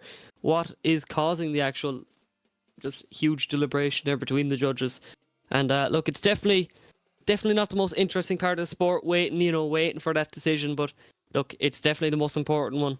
And we'd be in a lot worse a position if the judges didn't care and just wanted to fire out a decision. Whereas it's so nice to see, they're putting in the time, they're putting in the views, making sure that the right decision is made. And I can see though that Cameron Mustard has been put into the judges' tower, so there is probably a lot of deliberation going on here. Yeah, that is for sure. I'm guessing they're trying to investigate into what happened on Cameron's chase at the initiation. So hopefully soon we will get a answer on that. But just going back to that comment on the YouTube chat, thank you, Diaz. Yep, hopefully we can see you at some point. If you do get any content or you have fun driving, make sure that if you post anything, tag us, and we'll. It's great to see people be enthusiastic about driving Driftland, because we want to open this track up to more of you guys. So, but remember, if you do want to compete, like Luke was saying, we do have some season tickets left for round 2, 3, and 4. So if you go to the same website, ScottishVirtualDriftSeries.com, you can get your tickets entries into there. If you can't get a private car made in time, or you don't have one made, we do have a pack cars ready and available for you to compete in. And hopefully we'll see you either next season or for the rest of this season. Yeah, definitely. Look, the more drivers we see, definitely the better, because it's just so nice to see a variety of names, variety of drivers, and obviously there is some amazing prizes there for the championship this year. And Brendon, talk us through there. What's GTO Make giving us again? Oh, just a little thing known as a ART cockpit. So a nice, lovely GT Omega ART cockpit is one of the grand prizes for this season. And I wish I could show you, but I am sat in one myself.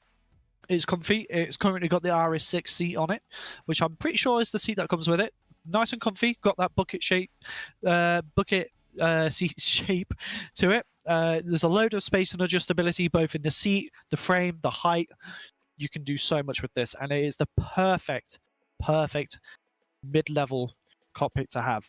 If you're not looking to break the bank, but you also want that performance and comfort, this is the one to go for. So if you're wanting to get that and you want to gun for it, come join us in this, and that's what these drivers are going for. So a big thanks to GT Omega, and hopefully we'll. I'm excited to see who gets that cockpit. But it's starting to look like we have a decision potentially.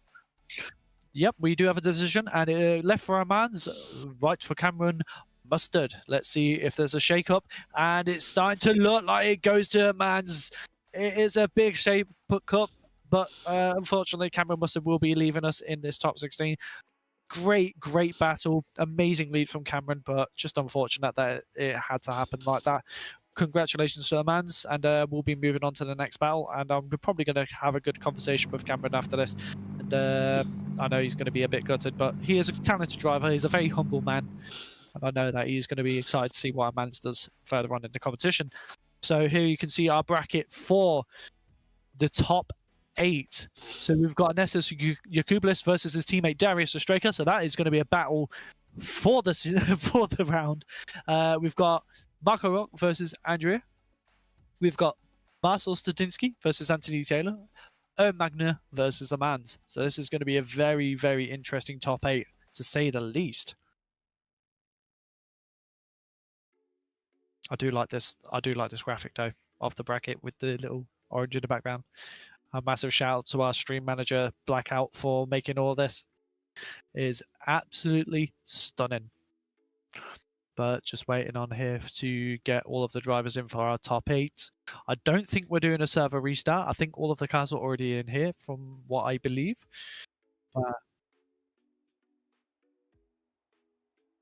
So yep, we are currently getting the cars gridded up, ready for you guys to watch their next sets of battles. And tell us what you think so far in the comments. How do you think this round's gone so far? Was there any shakeups that you thought were unexpected, or were there obvious decisions, and who are you rooting for? We want to know. So yep. I think no matter what, they're certainly not bored, because if they're bored, I don't know what, they must be watching something different. How are you finding this so far, Luke? My mind is blown. I would say I'm speechless, but I'm the commentator, so I can't be speechless. But I do see two yellow S chassis coming up to the line. Oh yes, Darius Ostraka and Ernestus Yakublis in the start line. Both driving for Team Erta, and I don't know. I know what to expect from both of these, but I'm also terrified. Might I add, Like these two guys are definitely contenders there for the championship, and this is a big battle really to see who goes on through to the top 4. Both guys are teammates, so as much as it is for the championship, it's certainly for bragging rights also. Oh yes, make sure you put your sunglasses on because you're going to get blinded by greatness in this battle. Ooh. Was that a good one? that was a good one. Now, in fairness, that was. Smooth. I thought you were going to comment on how the cars are very bright yellow, and no, well, you went the less obvious route, but arguably the better one. Keeping So you anyway- on your toes. So it's anyway, here we go. S14 versus S15. This is a both VDC drivers as well, so it's going to be a very interesting battle here with Ernestus leading in Darius, his teammate, as they flick in onto that bank. Darius going for the big dive, very, very big, keeping that proximity perfect with a barely any of a touch coming into that inner clip with a really nice big transition here, coming into that big sweeper. Darius putting on the pressure, and that's bringing on the heat with that lead. It is insane so far, and that's just bringing it nice and wide. Darius on that door, not backing down into the last transition, coming into that round to the to the finish line. What an insane start to this battle. Wow, just wow, my mind is blown once again. And can I just say one thing? Ernestus seemingly is the man to chase, because if you saw his run with Harvey Cundy also, that was also another mind-blowing battle. So look, he's just the driver you can trust no matter what. You can just see him on the line and just think, right, I can go for it. I know that he's gonna be on it, so I can be on it. And look, I think that is just such a great part about drifting, that you can trust the driver in front of you. And look, we're going to swap it around now. It's going to be Ernestus to chase in Darius. And yeah, look, I am really looking forward to the stages that come next. So yes, S14 definitely. versus S15 power. And So here we go. We are off the line, boys. So it's going to be Ernestus now versus Darius. Darius flicking it in. And look at this. Oh my god! Oh, on the absolute limit there of basically keeping it going. Look at this now, Ernestus on the door of Darius, not letting him by. He plants the wheel right into the door. They transition back over now for outer 3. This could very well be a final, but it's still only the top 8. We bring it over through now into outer 4, and finally keeping it going up through the Menzies section. There, you could not even put a foot between these two cars all the way around. It is just amazing what happens when you put two teammates up against each other. Oh my god! An absolute masterclass of a battle here. Ernestus, I knew this was going to happen. Ernestus was going to be try and push even harder than Darius. These two are insane. They are the craziest guys I've ever seen battle each other. Just as How I'd say it is, look, Darius put out the question, and Ernestus certainly answered it. Oh my god, yeah. Just think though how this is going to look in the after movie. The footage is going to go insane. But I just can't believe it. Between those two runs, they might as well have just welded the cars together. You know, if you would have seen the Warhouse Drift team years ago, back with James Dean and Peter Vjonsek, back when they welded two cars, it might as well just been that. Oh yeah, But oh yeah, definitely. I feel sorry for the judges for having to deal with this one, because this is just not okay with how close this is. if our brains are fried, I can only imagine what the judges are like at the moment. I'm just going to go into the group voice chat and just see what's going through their minds. Yeah, for sure. Feel free to bring him in here also. Oop. So anyway, we are going to bring it back to the replay and just look at that. You genuinely, wow, just Darius right on the door of Ernestus, and we are getting treated today. I hope you all have your popcorn ordered, have your snack of choice out, have a drink ready to go. And once again, comment down below who are you rooting for between, first of all, these battles and overall. Look, I wouldn't like to be betting on absolutely anyone, because every single person in the top 8, I believe, has a chance of winning it, and that's what makes drifting absolutely amazing. You know, all of these guys are just so good, and look, just wow. So obviously this is back with Ernestus versus Darius. Ernestus in the chase. So look at that. Genuinely wheel to door, just like the judges wanted in the briefing. They did mention, like, you have to, their main things, matching angle and wheel to door. And both these guys, they must have been up at the front. They must have been there just taking notes, just thinking, right, that's exactly what I have to do. So yeah, just amazing.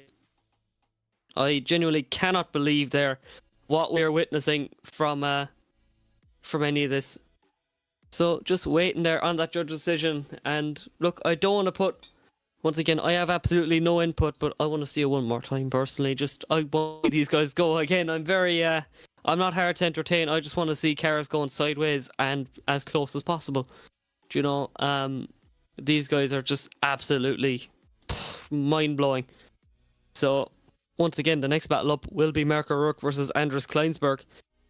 So this is to see who will be going into the top 4, and both these guys, this very well could have been a final, and you know, it's a slight bit disappointing in a way that we have to see one of these guys leave and bow out of competition, because look, it's for points, it's for bragging rights if you're in a team with them, and we do have Brendon Carter back with us. But look, I was just mentioning him to Brendon, this very well could have been a final, but it's still the grade 8. Oh, for definite. I've just been into the judges' booth.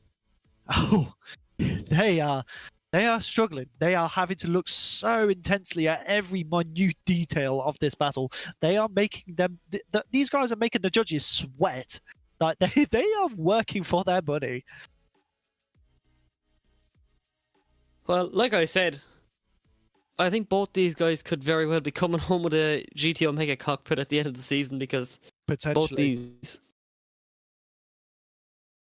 But look, they're certainly comfortable in those cars, and it's nice. And I do believe we have a decision. All right, this one is for all the marbles. And I can tell you, it's not a one more time. So here we go. For Ernestus, swipe right for Darius, and one for Darius, and it goes to Darius, the striker in that S15 representing. Take that, Luke. S15 wins against S14. Listen, it's still an S seat in the day. I'm not complaining. I had to be that guy. I had to. Listen, if it was a Zenki, he would have won. So Brilliant. But honestly, so anyway, here we go. What a battle between two teams. Oh, nearly made content leaving the track there. Almost taking out Marco Rourke before he's even got into the start line. Like I said, it's so disappointing that was in the top 8 that we have to say goodbye to Ernestus, because that could have... Like, it's nearly sad to see the format of drifting, though you have to say goodbye to someone, but at the end of the day, it works so well, and it just brings on this pressure, you know, brings on these high-risk battles, and it's just what everyone loves to see. But next up is Marco Rook versus Andres Kleinburg. It's Toyota Super versus E92 Power, so here we go. We are off the line now. Marco Rook straight onto that initiation. Look at this now. Andres Kleinburg transitioning back over right on the door. That Toyota Supra hangs back a small bit now, but he's right back in there for the inner clip. Look at this. Oh my god, I cannot believe what we're witnessing here in the grade 8. Transitioning back over now. Marco Rook is on one. Look at this, all the way out to the white line. Keeping it going now out to outer 4. Keeping it rocking now as Andres Kleinburg is not leaving him an inch, coming into the Manji Alley. Out to that final corner there. Look at this from Marco Rook. He is a man possessed tonight. And what a run, Brendon. It's just battle after battle. Andres, you are doing RT Riga proud today. He is not backing down in any form, but he is on fire. This is amazing. Like, this is obviously the first time that I've seen RT Riga in any sort of VDC data, so but here we go. Marco Rourke coming into the chase against Andres, coming on, putting on that pressure, getting onto that wall. Very nice proximity so far, coming into that in the clip. Marco Rourke almost straightened out and taking him out, but he doesn't back down. He is coming through into that transition, coming into the sweeper with a nice wide line. That is a perfect lead line from so far, with Marco Rourke making sure he is there. He is square. He is... I'm trying to come up with rhymes, but it's not working. I am mind blown. Marco Rourke putting on the pressure, finishing an insane battle. I am not wanting to be a judge today. It is just wow. It's only the first round, and it's going to get better from here. Look, my mind is blown. It's also gone, I'd say. I don't know where it's gone. It's probably gone outside. But look, walkies. I just can't believe it's just battle after battle of just pure amazement. So honestly, look, fair play to all the lads. This just shows talent is everywhere. And like, I think just these two guys, like you said, Andres, they're new to SVDS. It's just amazing the trust that these guys put in to each other right off the bat. And yeah, just it's amazing. I don't know how you can get that comfortable with a guy that you don't know or anything, and it's just the beauty of drifting. Definitely. We've just had a Sideways Gaming put into the YouTube comments. 100% VDC drivers are like Premier League players versus Division 2 players. I mean, you're not wrong. You're definitely not wrong. But what? I mean, Marcel Stendinski is a VDC driver, so I was quite impressed that I did that well against him. So sometimes the underdogs do have a chance. But And we do have a decision. yes, we do indeed. So who is it going to be? Marco Rook or Andreas? So swipe left for Mark. Swipe right to Andreas. I almost said left twice. And it's going to look like it's going to Marco Rourke. So he's doing the Irish boys proud. You must be absolutely buzzing, Luke. Oh, I'm buzzing. My S14 clan got done bad. So it's nice to see the Irish clan are pulling through for us. Just And that we have to say goodbye to Andreas. And I think that is Artie Riga out for this round now. for sure. But look, An amazing effort. From definitely all the guys were pushing so hard. It's just amazing to see what these guys done. And do we still have? we have been corrected. There is still one Racing Team Riga car on the grid. So Oh yeah. we are ready to go. So it is going to be Marcel Stendinski now versus Anthony Taylor, flicking it in. 2 BMWs now coming up on through to the bank, onto the wall. And let's see, small bit of a gap, which Anthony is not long to close as we bring it down, transitioning over for 3. And look at this one big dive as we come back out to the white line. Look at this from Marcel Stendinski. It's absolutely amazing. Obviously, Brendon, you can tell us firsthand how fierce of a competitor he is. Oh yeah, Marcel is no slouch at all. He's got a nice pace on him, and he has got a very aggressive chaser. So this is a big battle for Anthony Taylor. But obviously we know Anthony is also just as talented. So this is, once again, another clash of the titans, essentially. So I'm not gonna take any bias, but I am rooting for Marcel since he did beat me. But but yeah, so amazing first half of the battle as they come in. Anthony Taylor leading, Marcel Stendinski chasing in both BMWs. One big, one small. Oh, big straight up almost there from Marcel coming into the bank, coming into that inside clip now. Keeping it good though, good recovery. But oh no! Anthony Taylor just over rotating it, overcooking it. That is a massive, massive shame. He's taking out my lungs. Look, it's a real shame to see, really, because look, it was such a good battle, and it's so disappointing to see. But it's look, the same that just mistake shows. I made in the mini comp against Anthony. So if karma's come back for him, he's made the same mistake I did against him in the chase. Look, pressures are high, tensions are rising, and sometimes just something has to give. Obviously, we've no mechanical parts to fail here, but unfortunately, just the driver. You know, you can't blame him. He's gone all the way down to the top 8, and just look, you win some, you lose some, but unfortunately, I think just pressure's got to him there. And look, what an amazing battle up until that point. Half the time, it's not even pressure when it comes to this. It's like my experience with that is sometimes you just over clutch kick, maybe sometimes you over throttle it. It's just those little things that take barely a split second decision to make. That leads into a spin out. It happens, but an amazing job from both drivers. Anthony absolutely slaying it in the lead. No, sorry. I'm so lost. His chase was unreal.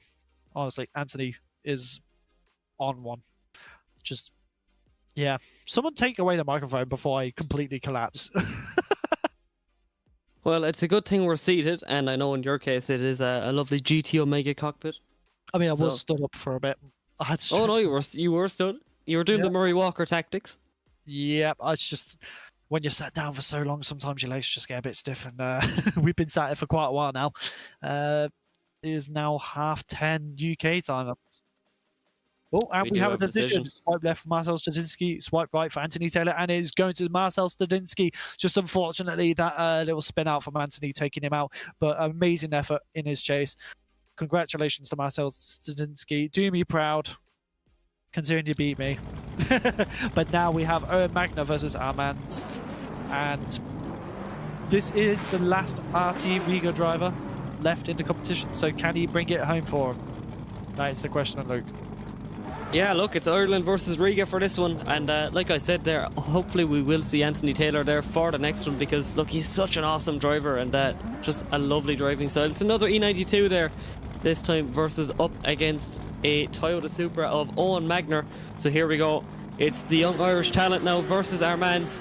So let's see what they can do as we bring it right back up to the start line, like we've done so many times. But this one's for all the marbles to see who will potentially be going into the top 4, who can fight there for the podium position, which is realistically where everyone wants to be. So here we go, we wait on the line there. Look at our man's there taking a bit of a run up as we come through. Look at this now, flicking it in from Owen Magner. Our man's best man is sticking right with him there. Owen Magner throwing on big angle here, coming right up to the wall. Our man's sticking right with him as they come up through into that inner clip. Look at Owen, just absolutely pin perfect. He's the same line every single time.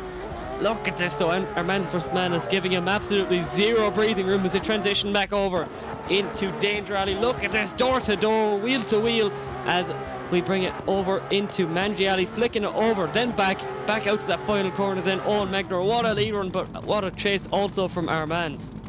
That was...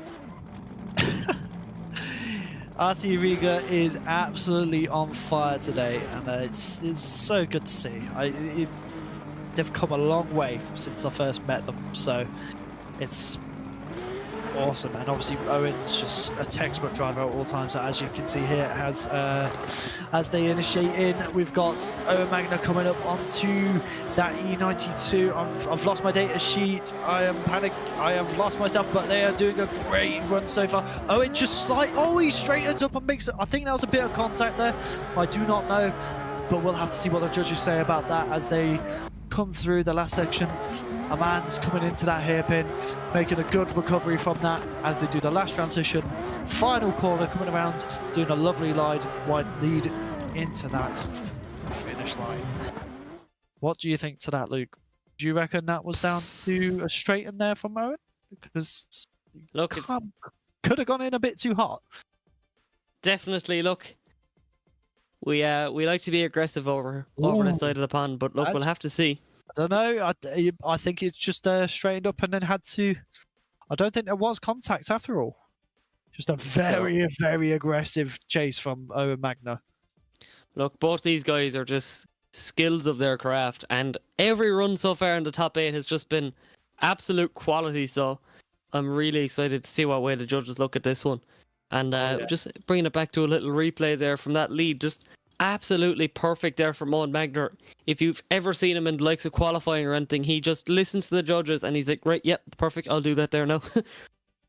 So our man's though, no slouch either in the chase, as we see, look at that there, just sticking right to that Toyota Supra. And look, potentially there are another lot of guys who might not have too much driving together, so look, it's just amazing the trust these guys put into each other, and it's certainly not easy. Like there's us shouting at you, there's the judges looking at your every movement, you've the stream looking at what you're doing. So like definitely you've a lot of pressure on you, but like these lads would say, pressure's for tires. Definitely. I'm. These battles are getting insane. Like.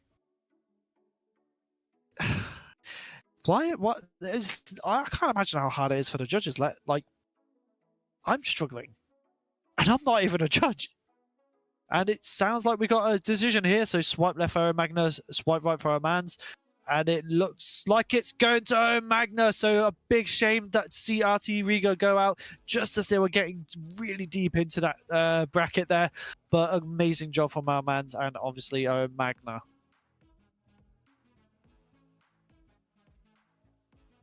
So, yeah, like Blackout just pointed out, there is 2 identical Toyota Supras there gunning it out for the final.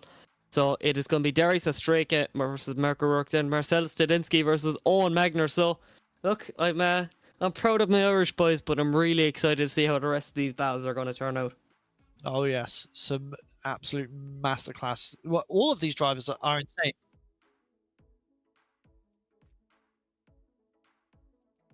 And we are just waiting to get these guys back up to the line. And once again, we will be getting no slide him left, slide him right. This is going straight to the podium. And Brendon, this one's for all the marbles. This is what we've been waiting all weekend for. Oh yes, I'm currently sat in the server for media stuff, so I can see the drivers are getting up and ready as well.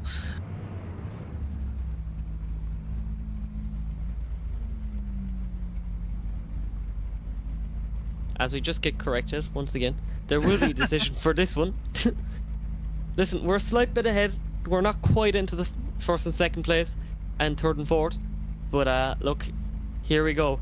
Both these guys will be gunning for the championship this year, and both guys have equal chance to win. The S15 versus the Toyota Supra. It's going to be Darius Ostrika versus Marco Rook.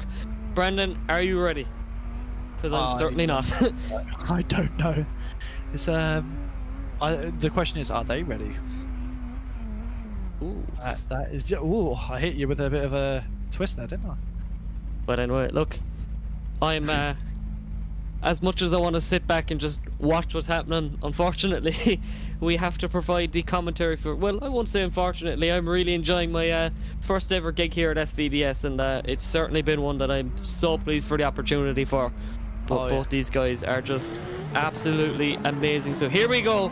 It's going to be Darius Ostrika versus Marco Rook. Marco Rook in the chase. Here we go. It's S15 versus Toyota Supra, flicking it up right up onto the wall. Marco Rook not leaving any breathing room here so far. Darius Ostrika keeping it going up into the inner clip. Look at this. There is nothing between these guys. If you flick it back, Brendon, I am absolutely blown away here so far from these guys. This is insane. Look at Darius on that lovely, wide, consistent lead line. But Marco Rook is putting on that pressure, putting that front wheel to the door, making sure he is there. Absolutely insane driving from both of these guys as they go over the finish line. Darius Ostrika putting down a baller of a lead line. Marco Rook putting down a proper statement in that chase, especially with that dive coming down the bank. Listen, how much proximity do you want? Marco Rook just simply said yes. Oh, he wants it, as you have Marco Rook coming now in for the lead. Darius Ostrika leading as they come up the bump on the bank. Darius coming in nice and smooth. Beautiful, smooth operator down that bank, coming into that inner clip. Bringing it into the transit. Oh, God. A beautiful lead line so far from Marco Rook. Darius Ostrika keeping it nice and pinned. Look at that. That is some insane driving. Is a masterclass of a chase, but Marco Rook making sure he puts on the best lead line he physically could. I am amazed. Mark is bringing the heat from Ireland. Yeah, look, both of these guys are definitely no slouch, and look, I am absolutely blown away with what these guys are doing. And look, definitely really excited to see how this one will work out, because this one, once again, whoever wins this one is guaranteed a podium position, and the next one will have to battle it out just to see will he get up onto that third step. So look, Darius Ostrika, Marco Rook, both these guys, they're interchangeable really, both these runs. You could basically just put these guys back to back, and I guarantee you it'll all be the same. It does seem coming into that first corner that Marco Rook is just slightly more aggressive, but once he come after that, like, it's pretty much no separation between these guys. It's pure identical. I'd hate to be a judge right now. I mean, one thing that they are looking for is smoothness, and I do feel like Darius did provide a smoother chase going into that bank. It was just that proximity came in a bit smoother rather than a quick jab into the door. But hopefully we will have to see how the judges view. We do have people in the chat cheering on Marcel Stendinski. So we've already got some Marcel fans going on. It's a shame because Simon Sandman couldn't make it into this round, because usually we have a lot of Sandman fans. Hopefully he'll be back here for round 2. But by the way, I will be taking wedding commissions for if you need a singer. Just saying. I don't know where that came from, but hey, we move. But yeah, no, this battle is bringing out the best in everyone, and it's making the cloudy skies of Driftland look so much better. And just to comment on what you said there, never mind a Elvis wedding, I would personally love a Brandon Carter wedding. Yeah, I could do a couple of good songs. Listen, I mean, we'll go over. I'll do the Macarena pretty aggressively. We'll head over to Las Vegas there now. And look, you don't need that. It's too exotic a spot. I personally love Driftland. It's just way better. But look, both of these guys absolutely amazing. So like, there's people coming in there. Marcel winner. Look, get your bets in now. We don't condone gambling, but combone. Look, throw us a bone, please. We need it. And we're just waiting here now for that decision. And look, it's just really close between these guys. As you can see, we are, look, we're just blown away by what these guys can do when they're sat behind the wheel of a virtual drift car. And I'd love to... I know Claudius Streck right now in the chat. He's probably Marcel's biggest fan right now. Marcel, I would bring in some merchandise. You guys start bringing in some merchandise right now. You could make a bit of a profit here. You know, seems like the judges are definitely taking their time on this battle. They want to make sure that every call is correct, and they are certain, because there's nothing better than having a careful judging board. Oh, that's for sure. Darius Ostraka, though, just what an amazing driver, and that car looks, you know, a car looks good, but when it's being driven the way that Ostraka drives it, it makes it just look so much better. Oh yeah, he isn't just a pretty face. Well, I don't think any of your drivers are, to be honest. Like, from qualifying to now, it's all how it is. What are you trying to say? Am I ugly? Well, in your case... I've got him there. I've got him there. Nah, no, this entire grid is here for business, and they are showing it. So look, we are just waiting, but big thanks there to all of our sponsors once again. If it looks you like can see them down below. Swipe left for Darius Ostraka, swipe right for Marco Rook. We've got one more time. And it's a one more time. Oh, but it was split. We had Ty did think Marco Rook had that, but barely. The majority wins. Look, no complaints on my end. Yep, we get to get these guys some new tires and send them back out to destroy each other. Well, hopefully they don't hit each other, but I want to see them almost hit each other a lot. I want them on the bare limit here. I want them to be. I want to hear those panels scraping. Listen, if you've seen that video there with Conor Shanahan just handing the Red Bull into another driver there, this is what I want to see. Yes, that is what we need to reenact that in this. See, I'm giving them ideas. I haven't been here long, lads, but I'm changing the game. Innovations. So there you go. If you're looking for bad idea solutions, just contact me there, and we'll get something sorted for you. It may involve Facebook Marketplace, because that is the worst idea of all. But certainly one bad idea there isn't heading over to GT Omega and picking yourself up a cockpit, or if you are in the UK, picking up some of them lovely Moza products. Oh yes, definitely. If you're ever up in Scotland as well, Edmonstone Garage will get you aligned, and all your MOT needs are sorted. Big up to Driftland as well for allowing us to be able to use this track in the sim.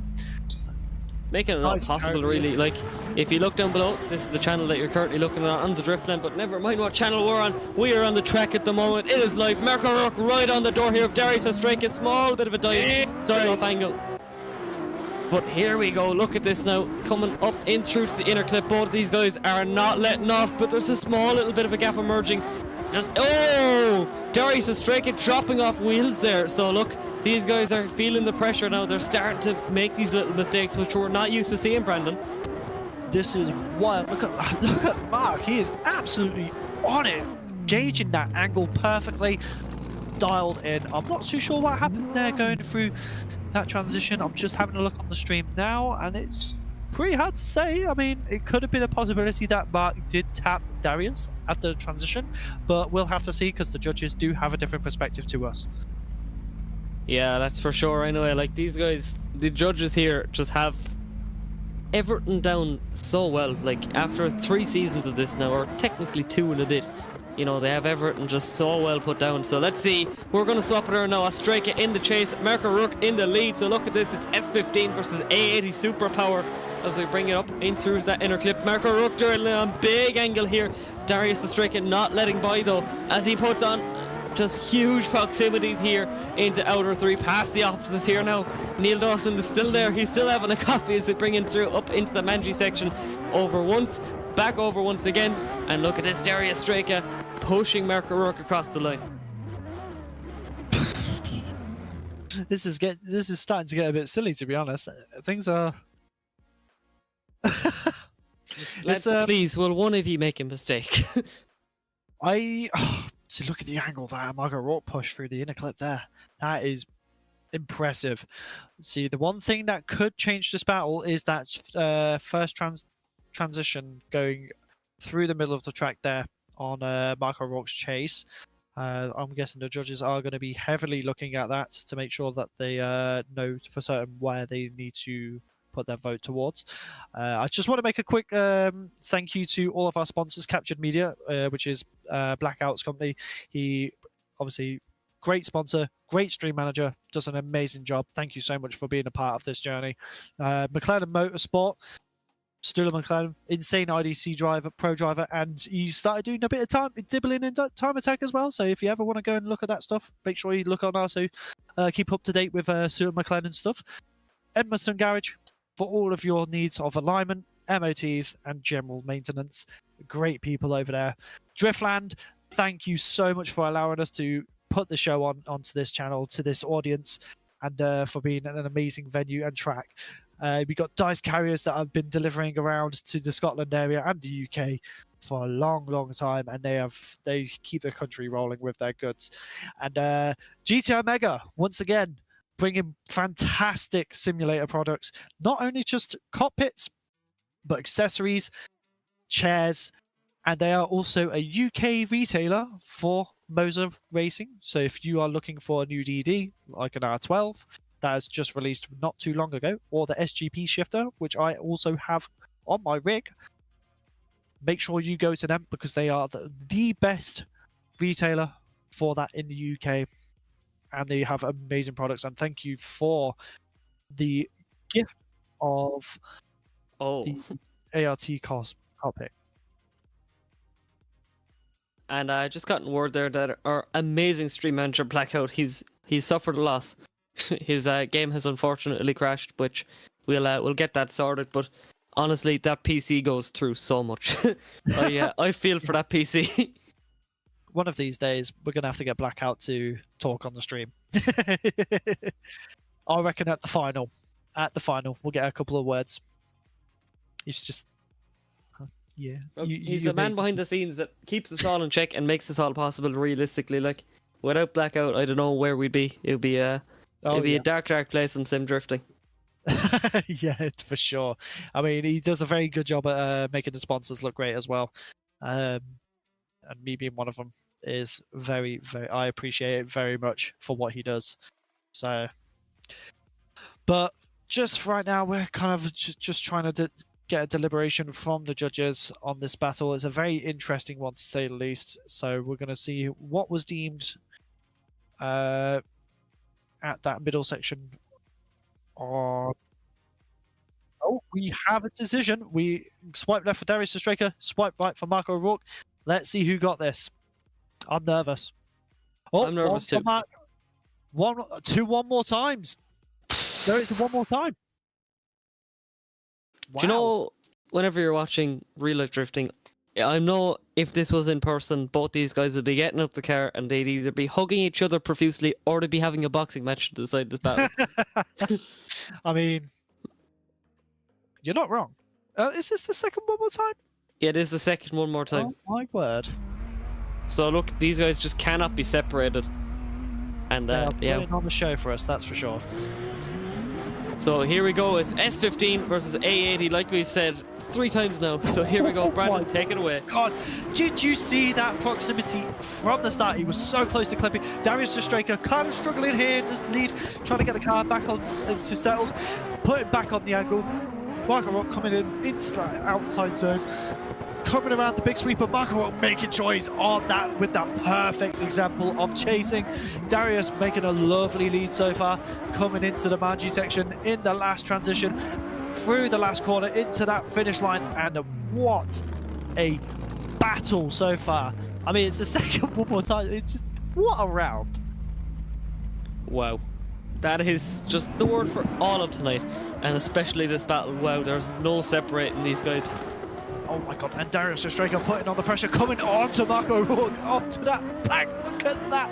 He is wanting this fight to be his. They're coming right into that transition. Darius Straker bumper to bumper on that transition, coming now back onto the door as they come around the offices. Neil's having a great time in there with these battles as they come around that last bit. Just a slight bit of shadow up there, but as they come around to that last transition, they're coming into that outside line. Across the line, insane work both Marco Rook and Darius Straker. I am just amazed at what these guys are capable of. Listen, I'm sweating in my room from shouting at these guys, so I'm only worried to see what these guys are like. Just get them some water, get them some something. We have a decision already. Wow. That was quick. So swipe left for Darius, swipe right for Marco Rook. Is it the Irish? Oh, we got one for... It's Marco Rook. The Irish gets into the final. This is exciting. So there you have it. Marco Rook guaranteed a podium position now, but Darius Straker, he's going to fight it. Well, it's guaranteed that he's going to fight it at least. After seeing 2 one more times here now with 3 battles, just I am lost for words with these guys. So Darius Straker is going to be put into the battle for 3rd. So that one's going to be an interesting one too, because he's either going to go against Marcel, Stendinski, or Owen Magner. So this could be a twinning AAT final potentially. Yeah, potentially we could see 2 technically teammates, I suppose you could say. I was very tempted to bring up the whole story of Owens after borrowing Mark's car, but I don't think that will work now because there's a heavy chance now that they might be seeing each other in battles. But anyway, here we go. Look at this from the young man from Mallow. Owen Magner not doing a bad job here. Small little bit of a waiver, but Marcel Stendinski not doing anything wrong so far here in the lead as they bring it out through to the white line. What a chase here now in the latter half of this run from Owen Magner. Look at this. I am blown away from what these guys are capable of in through Mangiale, and just what another amazing run. And look, we're going to swap it around and more the same. Jesus Christ, There'll be no blasphemy on the stream. Wow. Yeah, apologies, Father. We've got the Marcel fans going crazy in the chat, but it's also a lot of Irish fans, and we seem to be it's on the scales right now. But we got Owen Magner coming in, leading in Marcel Stendinski. Marcel putting on the pressure straight away onto him. He's on the back. I am gobsmacked. That is an insane initiation. That is probably one of the closest we've had all day. But he loses a bit of ground, but he's putting himself straight back onto his door, coming around outside the office. Marcel Stendinski, absolutely insane. Owen Magner on that outside line, coming into the outside, the hairpin. I can't get my words together. This is crazy. Marcel Stendinski doing an insane job in the chase, kind of falling back a bit here. Owen Magner, textbook run, masterclass chase for Marcel Stendinski. This is going to be a very, very interesting result. I just cannot believe what these guys are pulling out now. You know, the pressures are high, but you wouldn't tell it. You wouldn't tell. You'd swear that this is a practice session and both these guys are just pushing. You know, these are 2 definitely big names for the championship this year. And look, both these guys, no matter where they go, I think just everyone needs to take caution. Obviously, you've seen what Marcel Stendinski can do, and I'm sure you're absolutely delighted to see him this far in the competition. Oh yeah. That initiation was insane. I've never seen anyone that close on that initiation on ever. Well, I say that we've only had the track for a week, so I can't really say ever. But so it's wild. I mean, we've got Tommy Sheehan in the chat saying, "When I grow up, I want to be Marco Rook." I think we all do. I think we all do right now. But this battle is I am so proud of how everyone's done today. this is wild. Owen Magner must be feeling that pressure though on that initiation. That was crazy, and I'm guarantee you Marcel is going to be sat there in his car waiting, buzzing over that initiation.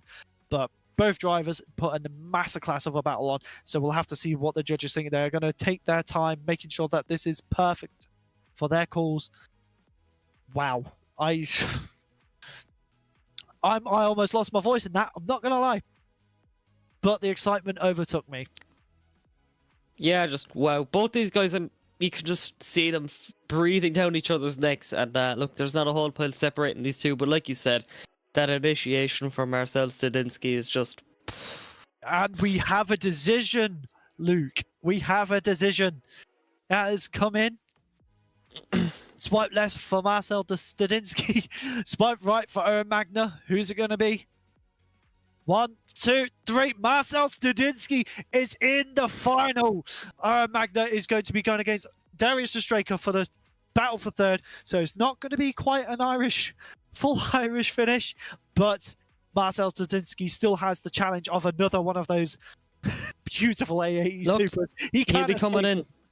He'll be coming thinking, right, look, I've beat one, maybe I can beat the other, but for sure, Marco Rook is not going to back down. And look, I'm really excited to see what this battle can entail now with Darius Straker and Owen Magner here for your playoffs of SBDS Season 3, Round 1. So look, it's going to be interesting. I'm ready to absolutely blow out my voice box for these next set of battles. Oh yeah, you and me both. I mean, Darius is definitely going to have his eyes on the prize for this one. He is going to make sure he is pinpoint on the door. No mistakes. He is going to make sure this is the chase of the night. I guarantee it. Owen Magner is going to be going in with the same mindset. He wants this. He wants to go to the podium. And I hope they both put it all on the line. Yeah, for sure. Like, look, we can only look in and comment on it. We can only think so much on what's going through these guys' mind. Like Owen said there, we're only hurlers on the ditch, if anything. We're only these backseat drivers looking at what's going on, looking at what should be happening. But we are ready to send these guys, small little bit of confusion, or at least one of them is going rewarming their tyres or something. But we are ready to bring it back up to the line. It looks like it was Darius to chase first. So look, Darius, no stranger to that chase position. Well, he's brought himself all the way down to the playoffs. And Owen Magner certainly no slouch either, so we are ready to go. And look, it's once again S-Chassis versus Toyota Supra. And look, Darius, he just can't escape these Toyota Supras as we are off the line. Here we go. Owen Magner to lead in Australia as we flick it in here now for outer two. Look at this from these two guys. Oh, the pace from these guys is amazing. As Australia buries it into that Toyota Supra, bringing it right into that inner clip now, transitioning back over for 3, back for 4. Look at this, Owen Magner keeping it pinned. The smoke bellows out, but Australia, he's not getting blinded by it whatsoever. He is right into that quarter panel of that Toyota Supra. He is not letting anything by. He's breathing down Magner's neck as they transition back over into that final corner. And what a run from these two lads. Wow. That dive off the top of the bank was crazy. Darius is a different breed of chase driver. Like I've not seen many people who has been able to make a smooth dive like that. He is. Look, Australia has just put out the question. Let's see, can Magner answer it as we bring it back up to the line. I believe in him. I believe in Magner. If anyone can do this, it's Magner.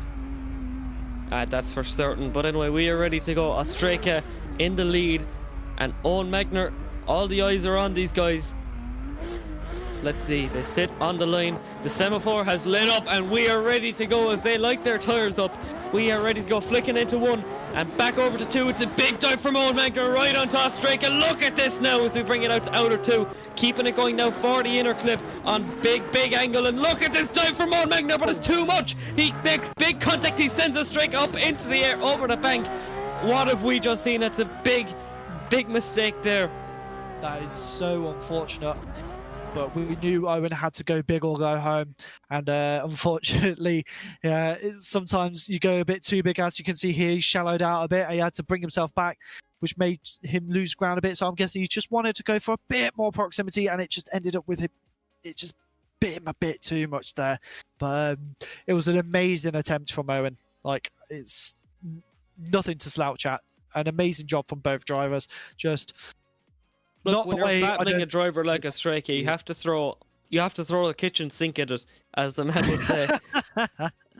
Yep, definitely. I mean, I don't know why you'd want to throw a kitchen sink, but it's... Look, it's just a little phrase I'm robbing from good old Mike Fitz in Ireland. So I do believe that we won't find out the... this will be left till the podium, so I'm just waiting for Blacker to mention it in our ear that there's a decision to be made. And look, there's only one more to go, and this one's for the top. This one's going to be Marco Rook versus Marcel Stendinski. But look, what a run there from Darius Strake and Owen Magner.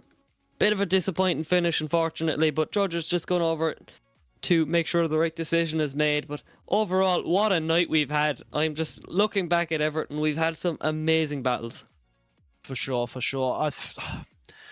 My voice is starting to go, but I'm willing to write it off in this last battle. I am ready to take my voice up. And look, the two gladiators emerge, which must mean that we have a decision. So we're going to be leaving that one to the podium. So look, enter stage right from Marcel Stendinski and Marco Rook. And look, Brendon, take it away. I am so excited to see what these guys can pull off. So if you want to hear a man lose his voice, now's your chance. So tune in, turn your ears Headphone users, beware. So we have Marco Rook in the chase against Marcel Stendinski as the lights go out. They're coming in for the initiation. Marco Rook wanting to be up on that door. And here we go, putting on the pressure onto Marcel Stendinski. A really nice lead line so far. Marco Rook making sure he's there, really putting in that front wheel into the door. Nice big transition. It is insane what they are doing. Look at Marcel Stendinski on that outside line, making sure he is opening up for Marco Rook, which is doing a perfect job in the lead chase so far. Into the hairpin, close proximity, bringing it around into that last transition. And here we go. Last corner, over the finish line. Marco Rook doing an insane job. Marcel Stendinski, insane line on the lead. That is one to be proud of. Look, this is your final run of the night. I don't care where in the world you are, right? If this was real life, I'd be telling you all to get up on your feet, and this is no different. No matter where you are, no matter what time it is for you now, get up on your feet and just appreciate what these two guys are about to pull out. Because look, it's going to be Marco Rook to lead in Marcel Stendinski. And here we go for your final. Marco Rook leads in Marcel Stendinski. Flicks it in here now. It's BMW versus Toyota Supra, flicking it in. Look at this from Stendinski. Gets right up onto the door of that Toyota Supra, bringing it right up now into that inner clip. Marco Rook goes on a huge angle now as we transition back over back out to 3 now. Marcel Stendinski not letting Mark have any breathing room whatsoever as we come back over into our closing sections of the track and our closing sections of the competition. Here we go into Mangiali for the final time tonight. Here we go. Look at this from Marco Rook and Marcel Stendinski.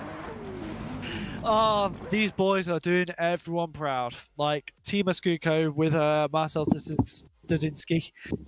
And obviously Marco Rook. Who does Marco Rook drive for team-wise now? I'm trying to figure out what it says on that livery.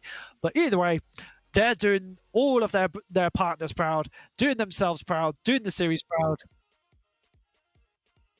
Was it VRA Racing? VRA Racing with Marco Rook. I feel like a kid watching drifting for the first time again. It is insane what they are doing. Look, if this is anything to go by, we have a really exciting season ahead of us. And one that my voice will be absolutely shaking its fist in anger at, to say the least. So if you look at that monkey there from Family Guy, that's all I'm thinking of at the moment. So that's my voice box thinking that what's about to go down.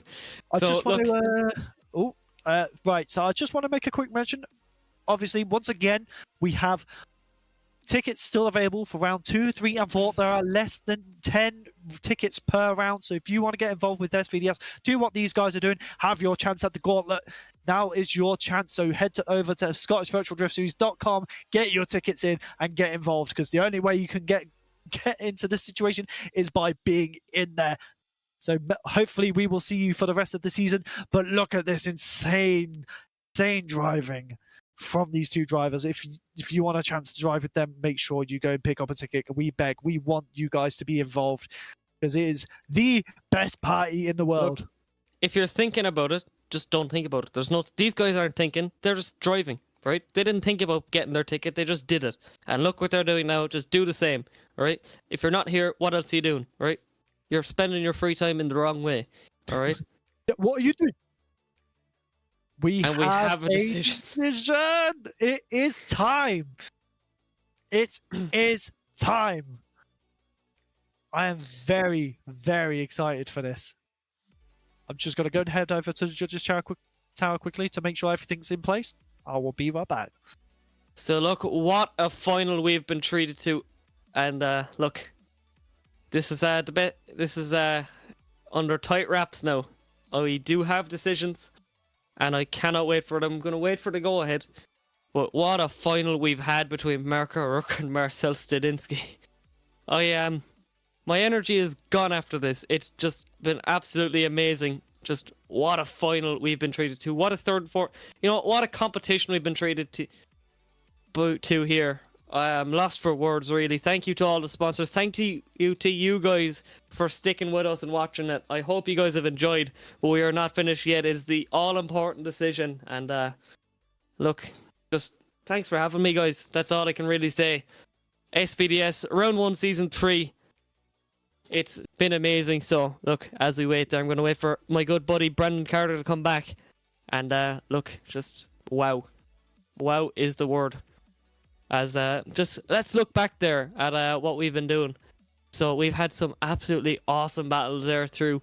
You know, we got that little taster of what's to come with Ernestus Yakubulis at the start there, and just all the way through there. Just been absolutely amazing from top 32 all the way down to our final. So yeah, look, just thanks for having us, guys. Thanks for watching. Thanks for everything. So the judges are just now trying to find a hard charger for the event. I am going to have the results sent to me. So once they have everything sorted, they're going to come into here, and we are going to get the final podium of the day. And right, if you want to waffle for a small bit as well, I'm just going to. I am very, very proud to be a part of this series. I have been here since the start. I started as just a competitor and media. I've been making the after movies since Series 1, but it has been an honor to be able to get the opportunity to become the voice as well alongside you, Luke. And it's been an insane round, and I've had a great time with you. And look, I've really enjoyed my time, and I just cannot wait for the rest of the season. I we'll try and get a little word there from our winner, which is yet to be announced. You know, it's going to be very mysterious. So look, what a competition we've been treated through, all the way from qualifying, where we saw some big upsets, all the way down now to our final.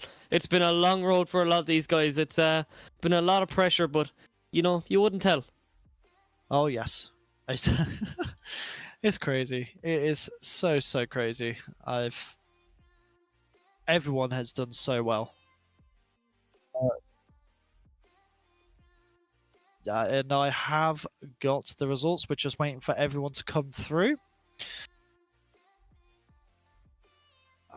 But yeah, so thank you everyone who has been on the stream, cheering on for our drivers, getting involved in the chat. You make it worth doing this.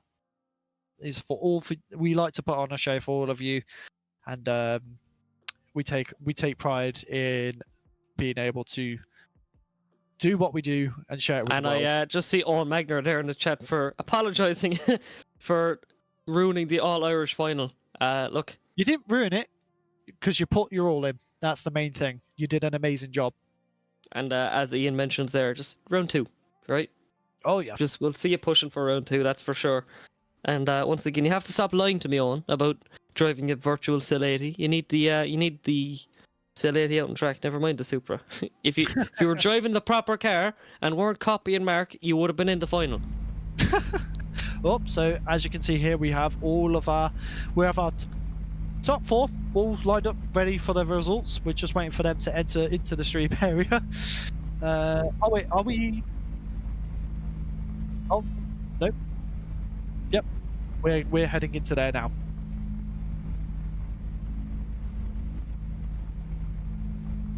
To be fair, I'm new here, so I have an excuse. But yeah, so we have got our top 4 drivers here, and we do have our results. It has been an insane round, and a big congratulations to every single driver who has put their tires, their cars, technically on the line. It's virtual, but it has been insane. So, with that being said, 3rd place is the Irish Wonder Kid, Owen Magner. A big congratulations to you. And I think we're going to go to... should we do first? Should we start with first and then we'll reveal second? I was going to go for second and go for first, but it's up to you. I think we should do first. Because then you'll know what second is anyway. But, that being said, your winner for the first round of the 3rd season of the Scottish Virtual Drift Series is... Mark O'Rourke. An amazing performance today, which means Marcel Stendinski comes in second. Amazing driver from everyone, and our hard charger for today is Andreas Kleinburg. Insane driving from every single one of you. Congratulations, and let's come back into round 2 even bigger and better. And we just want to mention we still do have tickets for round 2, 3 and 4, so make sure to go on to scottishvirtualdriftseries.com. And we also want to thank our sponsors for today for supporting the series, and that includes FrontSide Racing, Mclellan Motorsport, Driftland, Dyce Carriers, Edmonstone Alignment, GTO Mega, and Kaptured Media. Without all of these, we wouldn't be able to make this series what it is. So there's your bracket for today. I'm losing my voice. Thank you for tuning in, and we hope to see you soon for round 2 of the Scottish Virtual Drift Series. And I think we are going to get a 4-man, as Ty just said. Do the boys want to give on a little show? 4-man tandem? Yeah, let's get a little 4-man action. Go ahead and reset back to pits and then come over to the line. Another big thank you to our judges as well. You have done an amazing job today. It's not an easy job at all. And obviously another massive thank you to my fellow commentator, Luke Buttimer. You're an absolute angel. I love you. Thank you guys for having me. It's been a great chance, and I can't wait to continue going for the rest of the season.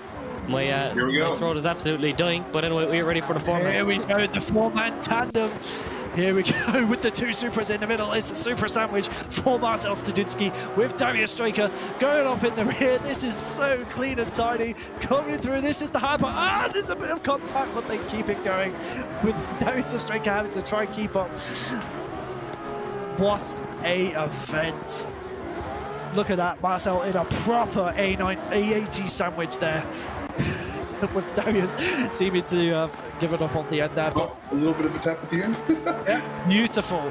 Amazing work for everyone. But thank you so much for tuning in to the first round of SVDS Season 3, and we hope to see you all next time. So that being said, I've been Brendon. I've been Luke. Thank you very much, and good night.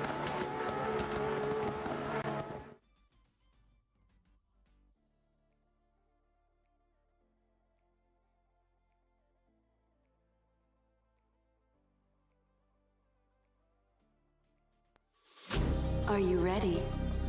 I'm ready.